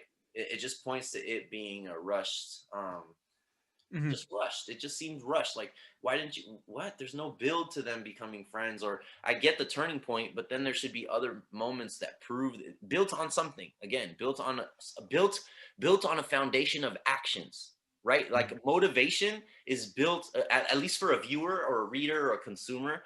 It's the motivation is built on actions that we see the characters take. So then we get invested in either the villains. People, you know, some people like what Killmonger was about, some people like what Thanos was about, you know what I mean? Like, okay, but there's a consistency in their thought. Killmonger acted consistently, even if you don't agree with whatever, he acted consistently with his thought to the end, even to the end with his own life. He says, throw me in the ocean, man, I don't care, you know what I mean? Like, he was consistent with his thought, and I don't agree with it, but he believe that's his thing. So you can get, as a viewer, you can get invested in that thing because he's there all the way, the whole way through. So and not to say that nothing can't change his mind, but what I'm saying is we see him be consistent and actually believe in what he's saying. So then even if his character A, B, or C, if that character does that, there's something for everybody, right? There's people that agreed with Thanos's thought, you know what I mean? I don't, but because Thanos was consistent to the point where he kills his daughter, then you're like, oh man, this guy really believes what he's saying. And it's like, you know what I mean? So you can be like, okay, I'm down or not down with that. With this, it's like, wait, now you're friends? So how passionately did you believe whatever it is that you did believe or didn't believe? How passionately did you believe if it only took this to just, like, now you're not only like kind of on the fence, you're on the other side. You're like, no, I don't only like kind of, maybe I'll go back and think about it. Martha means I am now ride or die with you. Like, what? You went from trying to murder this guy to now you're gonna give your life for this guy? Like, and forgetting Robin. Yeah. You know what I mean? It didn't make it. Again, it's inconsistent. And Well, I mean, Angel, how do you feel about the Martha moment specifically? Well, I think a lot of us felt, I mean, I felt like this is probably one of those moments that made this movie so controversial. I feel like this is a very divisive moment here in the movie. Right. You had either half of people going, you know, oh, I got this. This clicked with me. And then you have the other half saying, you know, where did this come from? Why did the mention of Martha kind of flip the switch on Batman? Why wasn't it when Superman was like, hey, Lex is behind this? yeah, No, yeah. he's trying to use Zod's body to create Doomsday. And you know that kryptonite that you stole from him? Well, he's using that to kill me too, because he is the threat. He's actually the one behind all this. Why wasn't it that made Batman flip the switch? Why was it that name drop? And I felt like with the theatrical cut, there really is no context to that. It's like Daniel was saying, there is no building blocks to that moment for that to be like a compelling enough motivation to change Mhm. Batman's motivation completely. Mhm. But where I felt like the Ultimate Edition kind of improved this scene for me, were in the scenes where they showed more of Clark Kent's Superman's human side. Because when you see him investigating Gotham, you see the state of mind that Clark Kent has. You see that human side. So I felt like when you see him connecting with people, when you see him here kind of begging for his life and saying, "Save Martha," it clicked more for me because I got those scenes from Clark Kent, but I still wouldn't understand why it would click for Bruce Wayne to be Yeah. like, "Hey, he is a human now."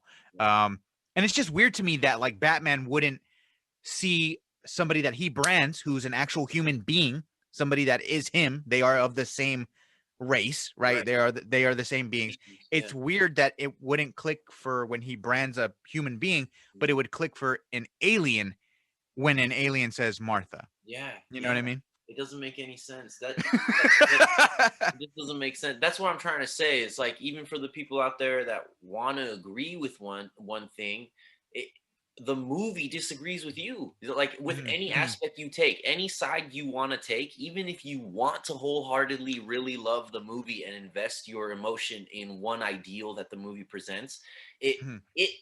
the movie tells you you're wrong within itself so many times. It like goes back and forth, and so you're not allowed to kind of invest yourself in any ideal in the movie, I feel like, because they Yes. don't really pick anything for any character. It just doesn't really make any sense. Like, do you want to, even Luther, are you trying to present that energy? Because you're not. And you know what I mean? And uh, uh another highlight of the movie I will say was I did like Wonder Woman in the movie. I thought that was a highlight, especially in the fight scenes. You do get chills in that one moment where she gets knocked and she laughs and then goes back into fighting. Oh man, that was pretty sick. And her theme You're like, too. you're like, Everybody's theme. Well, Everybody. that is yeah, a great segue because obviously this is not just a Batman versus Superman film. This is a film that sets up lots of other films. Obviously, we have the scene where we have the Flash come in and he disrupts the whole dream that Bruce is having. And he's talking about how Lois is the key, how Superman. He doesn't say that Superman is a threat, but he does say that Lois is the key and that he's too soon, obviously alluding to films to come. And one of the biggest driving forces when it comes to teasing stuff is Wonder Woman in the movie. She's in the film. She shows up for the third act for the final battle to fight Doomsday. They tease her history. They tease her film. What's going on with World War One. You brought her up. How did you feel about Gal Gadot at first and her inclusion of Wonder Woman? I never had a problem. I was on board from this shot. This was one of Mhm. the first shots that we get of her, I think, right? Even beforehand, even before the movie came out. Yeah, this was a And reveal. I was down from this moment. We didn't get a lot of color, but we knew that that was going to be rendered later, so like that this being an early shot. So I don't know. I was down from the beginning. I'm like, they need to have that. I don't know about in a Batman Superman, you know what I mean? Right. But it would make sense that if these titans are clashing, that some other being would be paying attention. Maybe other beings of this nature would be paying attention, Right. or would know. So I didn't have a problem with it. I'm down. And again, like I said, when I saw the movie, although I have like issues with it, one of the things that I did like about the movie was Wonder Woman. The scenes when she's not fighting, I thought were great, and the scenes when she's fighting are even better. I don't know. I thought out of the superheroes, I thought she was the best. So that's how I felt about Wonder Woman. And then, Angel, and then it leads into Wonder Woman, which for me is my Awesome. favorite film of the DCEU is the first Wonder Woman film. Not the second one, geez, whoa. But the first one, What happened with that? yeah, what happened with that? But the first one is definitely I was down, and I know people don't like the end part, the last act very much, but I do. I thought it was a great all around film. I definitely got right. some Well, goosebumps. Angel, Wonder Woman is obviously included to, tease films to come. Her own film, Justice League, that this is a bigger world, obviously, than just Batman versus Superman. how did you feel her inclusion? Did it help the story? Did it decrease from it? Was it kind of like distracting from the overall narrative? How did you feel about her inclusion? So seeing her first look, I thought this was outstanding. I was like, yeah, they got Wonder Woman down, like in terms of the look and in terms of the presence. I thought Gal Gadot completely killed it as Wonder Woman. Yeah. Unfortunately, I felt like the way that she was utilized in the movie, I did feel like it was just only like a set piece to set something up for the future, right? I didn't really feel like she kind of served the story in a way. I feel if you take her character out, it doesn't really change anything. True. You know what I mean? You still get, you know, the beef between Batman and Superman, and you still get Superman dying if it's just him and Batman.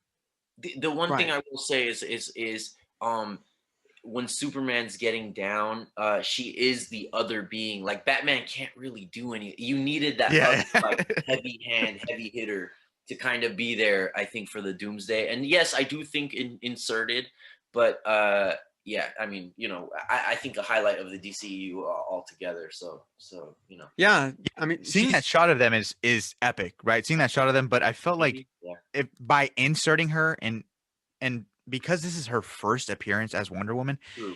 I don't know. I felt like that same kind of disconnection that I did with Henry True. Cavill Superman. I felt like I didn't really know this Wonder Woman. Like she Yeah. kind of just showed up out of Yeah. nowhere. She was very mysterious. True. I mean, she can fight. That's cool. She can fight, but I wanted to know her. Yeah. I wanted to know her story. So when that Wonder Woman film came out, what an amazing DC film I thought. I mean, No Man's Land gives me chills every single time, you know? Every time. You know, when Chris Pine is like, you know, no man can go in there, and she's like, well, I don't know. She's like, well, I'm not no man or something like that. She's like, well, that's what I'm gonna do. Yeah, right. You know, and it's chills, absolute chills. Her blocking the bullets, amazing. So when we got that backstory, when I got to know her, you know, and what she was all about, it enhanced my viewing upon second watch, because when that music kicked in and you see her kicking butt now, there we are. The character development is there, and now she can just not in fight. the film. Yeah. And now, okay, the work has been done now. Okay, now I can watch the film where she's just fighting and she's just there to beat on Doomsday, and it was really cool. Well, it does end up her being there inserted to hold Doomsday in place so Superman could sacrifice himself. That's what I'm saying. It's Yeah. kind of like a necessary, because what would a Batman, if Superman's down at any point for even a second, Right. well, that's pretty much the end of that, you know? So I felt Yeah. like, and I agree with you. I'm not disagreeing with you, Angel. You know what I mean? Like I agree with your points, but I'm just saying, I also agree with Julius's point where would the fight have gone? You know, Well, like, it's unfortunate that her inclusion Well, it's is Superman. the first thought is physical in terms of her appearance rather than how it can serve the story. I feel like so much of the film is setting up other films, and it gets in, which we will get into a very big portion of the movie very soon. Let me just check the notes real quick. So we talked about Lex Luthor. We talked about Wonder Woman. Let's talk about the films, the way that this film has been received over the years. When it came out, when the Ultimate Cut came out, and ever since, it's been considered by a lot of Zack Snyder fans a masterpiece. So how do you guys feel about that? Do you agree? Which cut is the masterpiece? Because people will say that about both cuts. You know, it's not one or the other. It's like, okay, well, the theatrical one, that was fucking masterful. And then the Ultimate Cut came out. No, this one's masterful. That last one was, you know, that was a corporate shield product. This is the masterpiece. So how do you guys feel about that? well, so I feel that a lot of times people just choose a side and then they're tied to that side. And it's hard to, and I think that sometimes for a fandom that can be bad even for themselves, and they don't even know it, that they're hurting themselves because they're so like either insecure that maybe Marvel's doing it kind of like at a consistent level of quality. And so then they're like, well, no, if I say I don't like it, then DC will just be canceled altogether. So like we need to band together and be like, no, we want this. So they keep making this, like, no matter how bad it is, we got to be like DC, screw Marvel. So I feel like not all fandoms, but some fandoms have that where no matter how bad it is, they're gonna say it's the best thing of all time.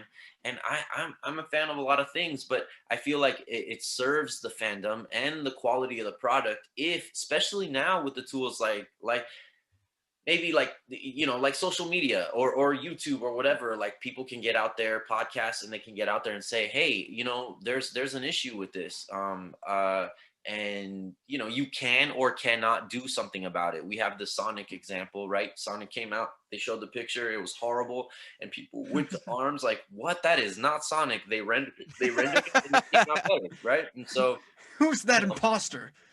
yeah, so I don't know. I feel like some people are going to be tied to that, and we can't really count those. That doesn't count because that's not an opinion. That's not an opinion. That has nothing to. No matter what they saw, even if they saw it blindfolded, they would have been like, that was the best thing I've ever seen. No, but you didn't even see it. No, it was the best thing I've ever seen. Stop it. So those don't count as opinions because they're not opinions. Those are like something else. I don't even know what to call that. But it's like, I'm just deciding even before I watch this that I'm gonna support everything that I see on screen, And I think that again, the quality of the product is made better by the writers when they're like, dude, people didn't like that. Like they didn't like that. They didn't come and we didn't get the reviews that we liked. Like we got a bunch of podcasts where people, our fans that love our product are saying that this sucks. You know what I mean? And so they're able to kind of gauge that way. But if you're lying to yourself and lying to the fandom or whatever and being like, no, I like that. Man, that sucked real bad, dude. But you're like, man, I like that out there publicly. Then they're never going to change it because there's this divide. All it's just going to be is kind of a divide. And they're going to keep making these movies, but they're just going to be ingrained in stone as movies that weren't that good, like historically speaking. They're always going to be remembered as divisive. And yes, there's a lot of people that don't like Marvel, usually those people, but it's consistently we can agree, like whether you're not a comic book fan or you are a comic book fan, if you show these movies, DCEU and Marvel, to non-comic book fans, like just movie fans, they're going to say Marvel movies are just better. You know what I mean? And it has nothing to do with DC or Marvel. Again, I'm talking about, hey, I'm down to invest myself in any ideal that you're trying to present, the character that you're trying to present. Just let me invest myself in it. Let me have a side. Just stop telling me that stop flip-flopping the character so that I can really be like, hey, this character has ideals. He stands for something. Like, let me, I'm trying to, but I can't pretend that I'm doing that when I can't. You know what I mean? I can't. I love Superman. I love Batman. I love Wonder Woman, but I cannot pretend that it didn't hit me. You know what I mean? Or that it hit me. I can't pretend that I really liked it when I was kind of, instead I was kind of like, wow, that was awkward. Instead of like, when Captain America says something, it gives me chills. The hairs on my neck stand up. And I'm like, oh my God. Or, you know what I mean? I can't, like that. I get that completely. Yeah, that's what I'm trying to say. And I agree that happens a lot. Unfortunately, I feel like people want to get something that is, it's said that it's there rather than it actually being there. Like for example, when they were promoting this film at Comic-Con, Ben Affleck said something along the lines of, this film was a lot smarter than myself, right? And I felt like that automatically got people into this mindset of like, oh shit, I'm going in for something really insightful, something really brainy, something that's not like other comic book films. But then you see a scene where Batman rips off a sink and hits Superman over the head with it. You know what I mean? Like, so it doesn't, I feel people get trapped, like you said, Daniel. Angel, how do you feel about it? I just feel like passion is always great, but I feel like passion crosses the line when you hurt other people. If it becomes physical, if it becomes emotional abuse or harassment. And also, like what Daniel was saying, if you lie to yourself, that's not okay. Why lie to yourself about something? Right. But it's like I mentioned before, exactly what you love depending on how it affects you. Right. So like if you see Captain America come out of the shadows and save Wanda Maximoff in Infinity War, like it's, when it impacts you in a way, that's how you recognize there's great filmmaking at work here. There's great filmmaking, there's great writing, there's great performance going on. And like when you get that moment in BVS, you see the Trinity for the first time. If it doesn't hit you, then something was off. There's nothing wrong with you. It's just something that the film, there was a lack of something in the film, and it's not your fault. But it's not something to be angry about, and it's not something to be like, if it did hit you, to tell somebody else you're not smart enough for this movie. Yeah, right. That I completely disapprove of. I don't believe that there are movies out there that are crafted to be smarter than the individuals that are watching it and consuming it and watch it for entertainment. That to me just doesn't make sense. It's art. It's all subjective.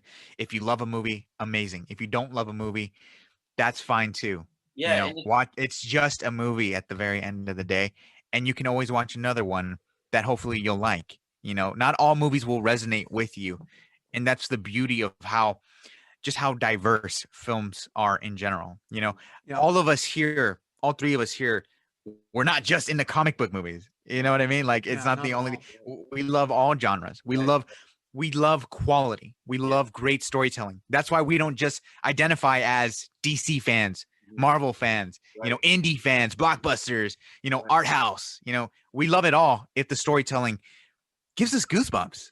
That's all If it's it's about. there, if it's there. That's all we want. I mean, if we again, we're praising DC where it needs to be praised. I mean, the animation is great. A lot of their TV shows are really good. So like, Yes. hit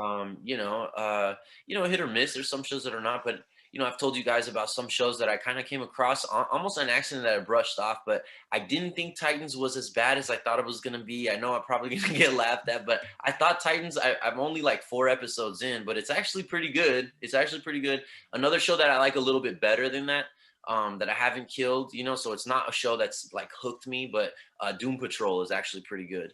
I've heard that it's fantastic. It is Yeah, I pretty gotta watch good. it. It is pretty good. And again, it obviously, shows you want to binge. I'm on Lovecraft County right now. We just finished Warrior, so there's a lot to consume. But the DC, what I'm trying to say is it's not like we're like, oh, DC stinks here. We know DC's animation. I mean, there's Spider-Verse, right? But consistently is better than Marvel. Like it just, you know what I mean? Oh yeah, without a doubt. So that's And we know where that bar is set. right. We're not saying hey, we want the animated movies every single time with every version. No, we just want the quality to be at that standard because the DCAU just set it like forever. Exactly. Forever. Well, so if those characters should be treated with the same regard. I agree. If we were looking at it in that way, we wouldn't be getting films like Joker or The Batman or Shazam. Right. We would just be getting more of the same thing, which is why I'm glad that we are getting different movies set with different directors, right? Yes. Though I'm not a fan of Batman versus Superman, I respect that Zack Snyder went out to do his vision. I respect that. I do. Making a movie is near impossible, right? Something I think film criticism easily forgets is that this is hard work that people work on. Hundreds of people work on this stuff, and it's hard and it takes forever. And especially with what happened with, Justice League and Zack Snyder, like I don't have any ill will towards the guy. I've heard plenty of stories about people who are like, man, this fucking guy, pizza. No, I disagree with some of the morality that he displays within the films. I disagree with some of the comics or comments he makes regarding comic culture. But I mean, to go so hard, he's not asking you to go that hard. He's not. Why would he? He's a grown-ass man who has other things to do, right? I mean, I will say he's doing that Snyder cut. I heard he's doing it for no pay. Yeah. Isn't that no insane? pay. That's It pretty is cool. insane. So like whether you like the guy or you didn't like Justice League or whatever, I mean the dude coming back to be like, no, stop it. I'm fixing it. No, you're not understanding. We're not going to pay you. Did you listen to what I said? I said I'm fixing it because it has my name on it. So I'm going to fix it because it has my name on it. So I'm going to do my best.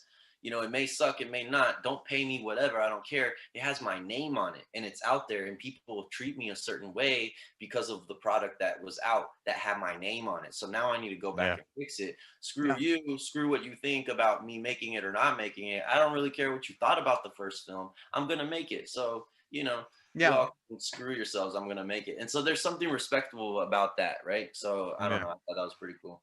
And there's one thing you can't take away from him as well. And I think it's his ability to bring those sketches, those concept art, the storyboards to life the way that he does. I think he does have a very unique visual eye that only he's able to do. And he does it on a consistent level, whether you like the movies or not. I think his ability to do that is kind of profound in a way and very tough to do.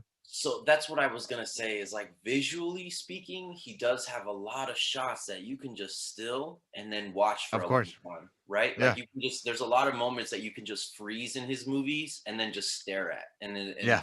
it's not a bad thing. Like that's Mhm. it, Mhm. you know. Well, I think Yeah, that's like that definitely one. what he's most praised for. It's actually what was really smart about the marketing of the new Justice League coming out is that until that last trailer, it was visual based. Mhm. It was set photos, stills of costumes and characters. The first trailer they showed was just the visuals and the music playing under it. Like they know what his strengths are as a filmmaker. So they Right. sold the film based on that, you know? And they did the same here. Mhm. Exactly. It's true. One shot I really love from BVS is that shot of Batman hanging on the ceiling or the Oh, building, and oh, it's a direct homage to the Dark Knight Returns with the lightning in the background. I mean that shot. You look at it and you instantly smile. yeah. It doesn't matter what the story is or Doesn't. who the character really is. It, it's very familiar to like my experience with comics. When I read comics, sometimes I'm not always prioritizing the story. Always for me, when I'm reading a comic, it's always visual based. I look for the artwork and I look at the story through the art itself. Mhm. And I feel like there's a lot of moments like that in Zack Snyder's Mhm. vision that I feel like, yes, this is respectable, and I feel like you just can't take that away from him. Yeah, you can't, and he's proving that. I think like so. That's what I'm trying to say is like no matter what you say about the movies, I mean, you can't talk trash about not only a guy in the arena, but a dude that's willing to be in the arena for free. Like Yeah, that's Mm. crazy. yeah. It's yeah, I don't know. It's really cool. When I heard that, I was like, is that true? Yeah, I don't know, because that's really cool and probably takes a bunch of work. You know what I mean? So, Oh yeah, wow. they gave him $70 million to finish it. Oh Think my, about that, a director getting a $70 million budget and yeah, not taking salary. not taking. That's kind of like unheard of. Yeah, that's great. Yeah, That's exactly. That's insane, what I'm man. saying. Like, that is kind of like again, it's one of those things that I would always say about the MCU. Like, hate it all you want, but the MCU, what they established is cinematic history, and Oh so yeah. like that's what I think this dude is doing right now. Is like he's going back and he's kind of making cinematic history.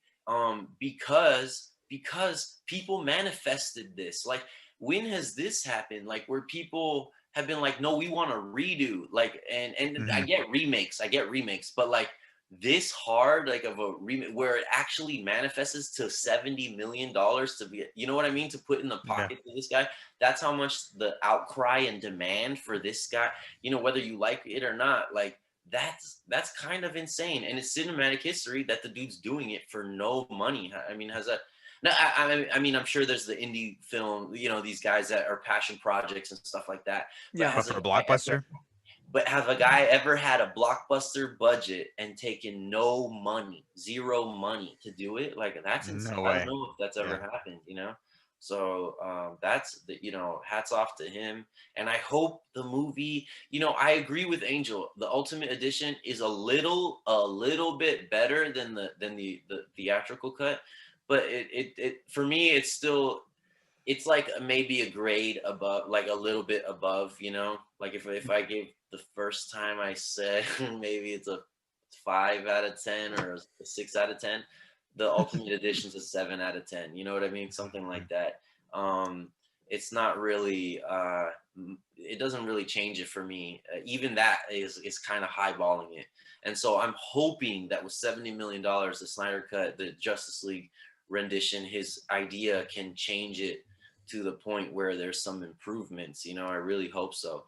Adding 4 hours and stuff like this, but I mean you know, that kind of runtime, it kind of scares me, to be honest. it A just scares the 4 hour. investment.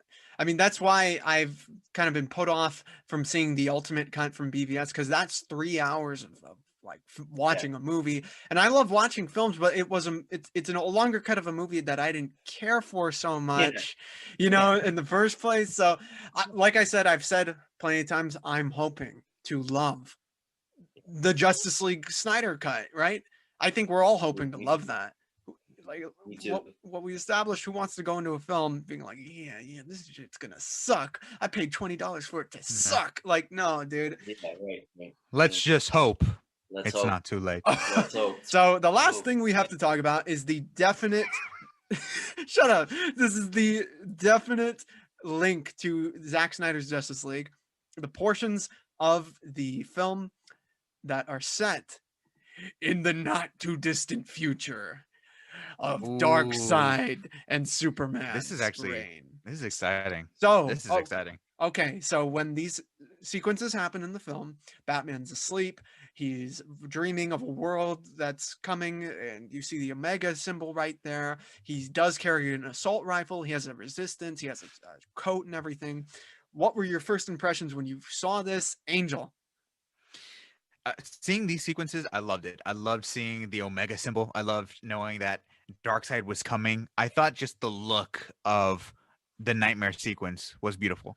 But seeing, Batman with like an AK-47 was a little weird, to be honest. I was weirded out by that. Seeing him use them to fight with them, I was weirded out by that. But I guess, desperate times calls for desperate measures here, especially if Darkseid's on the way. Or if he's there. I loved the look of this here. I loved seeing Superman as the threat, especially because we know that if it is following the Injustice storyline, Joker kills Lois. Lois is the key, and that's basically what makes Superman snap and probably fall under control of Darkseid. That to me is really exciting because who's going to be the one that brings him out? The goddamn Batman. And I mean, just seeing this whole sequence, so cool. It definitely reminded me of George Miller's Mad Max Fury Road. So I just love the entire aesthetic of this whole sequence. But I thought the editing of the sequence and establishing how it's coming to fruition was a bit off. For example, when Flash comes in, it seems like he's traveling through time. It seems like he's there, waking up like with Bruce. But then we learn that Bruce like wakes up. And so it's just very confusing in terms of editing as to how that even happened. Was Flash actually there? Was Flash in Bruce's dream? I have no idea. So the editing I thought was not the best, but the sequence itself I thought was pretty glorious. Well, Daniel, how did you feel when you first saw these sequences of the future nightmare scene? I mean, I get it. Again, a lot of this movie, I get it. I was just off put by it. It was built on the scene is built on what? On Flash coming. So then which one? Yeah. Is Flash part of the dream? Is Flash traveling through time, through dreams, through outside of dreams? If you know what I mean? Like, I don't know. There's just a lot of like, again, it's just inserted. Is it cool? Does it look cool? I mean, that shot right there, it looks dope, Batman with the AK again. I guess because you're like, well, he's already been killing. So in this situation with Darkseid, he's definitely going to be, using like Rambo. That will work. Yeah. Yeah, exactly. Like now he's just going to go full Rambo. So like, that's fine. But, and you do get excited for what this could mean as a comic fan, right? So like you see this and you're like, okay, I know what this could mean. I know what this means later in the future. You see Superman, yeah, he's the threat. Lewis is the key, like Angel said. So what this could mean is really cool, Again, I totally agree with Angel. Does it look cool? Yes. What does it mean? The implications of the scene? Down. But within the context of the film, again, the editing kind of throws you off. I do agree with Angel. It's really more the editing that lacks in this particular scene that makes it feel like it's lacking context, right? Yeah, I completely agree. I feel like though those are cool shots, it is cool in theory to tease like this apocalypse at some point. I just feel like within the narrative of the film, you already have Batman already has reason enough to fear Superman and to act in extremist ways. And I felt like this didn't serve in adding to his motivation. It instead just was there to tease what's going to happen in Justice League. And I feel like if you took it out, it'd probably strengthen the film. Took that out along with the Flash cameo. I feel like that would actually help. You could save that time in building Batman's character and why he's actually like this. Now, I do get that this could be a look at as to why he's going crazy and ready to kill Superman, but I feel like it just serves for fans more so than the actual story, you know? And that's one thing that's actually never brought up when it comes to director's cuts is that there it's like you're expecting more stuff, but what if you look back at your original cut and say, okay, maybe I should take this out, maybe I should take this out, this doesn't really, this is just kind of fluffy over here. And I feel like these sequences are definitely that, you know? Do you guys Very well agree? said. Check out Disagree? this fan art. Check. No, I Yeah, agree. no, I I completely agree. agree with Yeah, it. I agree. Oh, here, why don't you go ahead, Angel? Yeah, check out this fan art here. Imagine if this was the reality of what happens at the end of Zack Snyder's Justice League. This art comes from Eldred on Instagram, and I love the idea of this because Julius has actually mentioned it before that like, what if we do see that nightmare scene come to fruition, and we see Superman join Darkseid's side for a bit, and we see the Justice League bring him out to bring him back to light. Basically, I think that's a pretty exciting idea. I wonder if this will actually happen. I mean, it'll be 4 hours, so there's no reason to say, "Oh, we didn't have enough time to do that." Yeah, if it's 4 hours, give us this, because this, to be honest, is kind of sick. And now Mortal Kombat. So hey, we're gonna get MK and DC.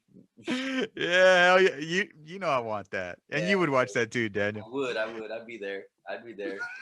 Look, hey, Scorpion's in the back of that concept art, I swear. Yeah, exactly. Well, look. I think we can all agree that we don't want to look like this while watching Justice League, right? We don't want to. We'd much rather look this way, for sure. Yes. And that's why I think that's why we're doing this series, is to get excited, to hope for the best, to really examine how it got to this point where a Snyder Cut is even possible, why we loved certain films, why we didn't love other movies. And come on, man, it's the Justice League. We need to see it happen correctly. And 4 hours, you can't figure that shit in 4 hours. You don't get 5 then, man. Come on. So I wonder go ahead. I wonder what the thing will be is if it stinks, right? Like if it's not good, shit. like what will Civil War. What will happen? Like where will we go? Honestly, for me, I mean, I feel like if I don't like Zack Snyder's Justice League with the 4 hours, I think I'll be okay. We've moved on, I think, from that point. That's true. I'm watching Superman and Lois already. I've gotten that feeling of hope already that I felt like I had been lacking for years. And so I'll be totally okay. I'm just happy that he was able to tell his vision. I'm happy that they were able to raise awareness for suicide and mental health. There's a lot of benefits to it. If I don't like the movie, it's not the end of the world. But again, I'm hoping for the best. And I just want to see more of Henry Cavill's Superman, man. Yeah. We all want that. Same, and I do feel this, like but one of the main reasons that I really respect it is that he's not taking pay and he really cares about his vision and like his name, right? And so I definitely think that, but if we look at the result, right, okay, let's say it sucks, like, okay, then it was just a Snyder Cut, right? Then whatever, it sucks. But if it's good, like what if it's really good? Like, so what? Like, are they gonna go from there? They're not, right? They're not gonna be like, okay, this was the real one. Let's go from the storylines that this built, and then aren't they just gonna be like, oh, that was good. Oh well, let's continue with what we're doing right now. You know what I mean? So. Yeah. You know what I'm saying? Honestly, I have no idea what the plans are really. I mean, they've moved, like we've said, they've moved on in terms of films from the Justice League we saw in theaters. Like that is canon in at least one of these worlds that they're setting up, Earth 1 or 2. I don't know if this is Earth Z or Earth S or anything. So who knows, man? Yeah, definitely. I definitely do think if it's a success, that conversations are going to be had. I think I think conversations about Ben Affleck HBO Max series Deathstroke is inevitable. A sequel. If this is a success, I think that's definitely inevitable, and it's a missed opportunity if that doesn't happen. Especially if they get Ben Affleck to direct that series. That to me is just like a gold mine, and it's only a win-win if they do that. They continue this Zack Snyder version of Justice League, and then they continue and move on with Matt Reeves' vision as the definitive, here's our DCU. Here's our DCU.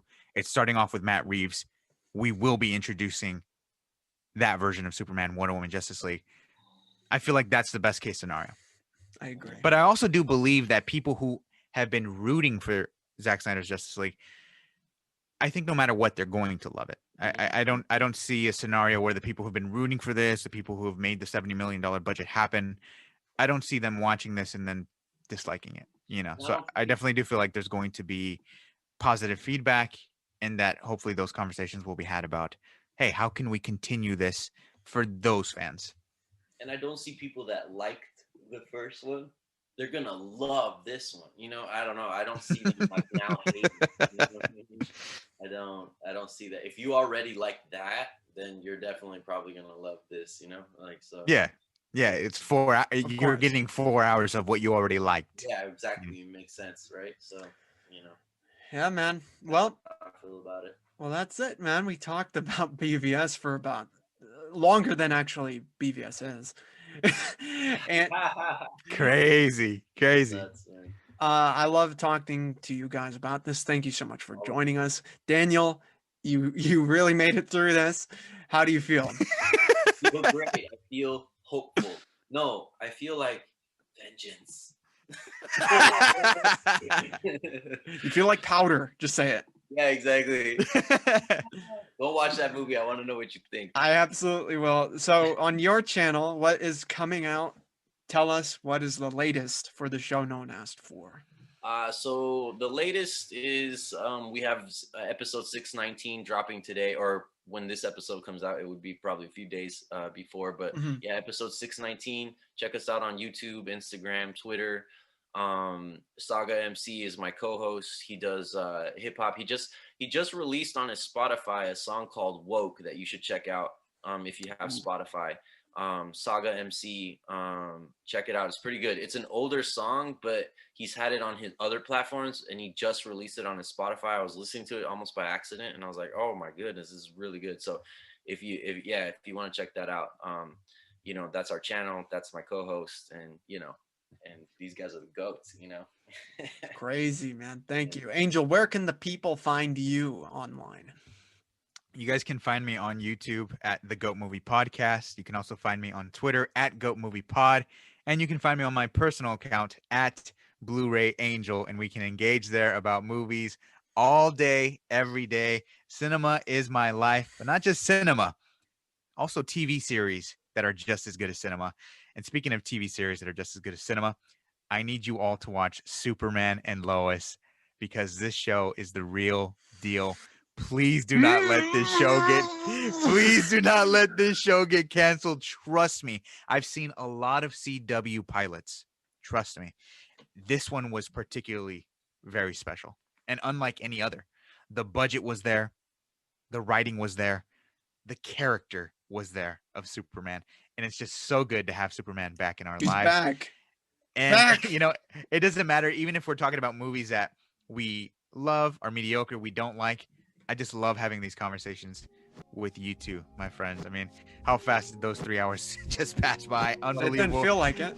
I could run it back with you guys all the time. Really grateful for you two. And Daniel, wish you the best with all your guys' content. Always. Thank you. Guys, thank you so much for joining us. I am Julius, and I hope you subscribe because we are on our way to 10,000 subscribers, and it will be because of your help. So do us a favor and do the regulars of YouTube, like, share, subscribe, notification bell. I'm Julius. And I'm Angel. And I'm Daniel. Thank you, stay safe, and goodbye.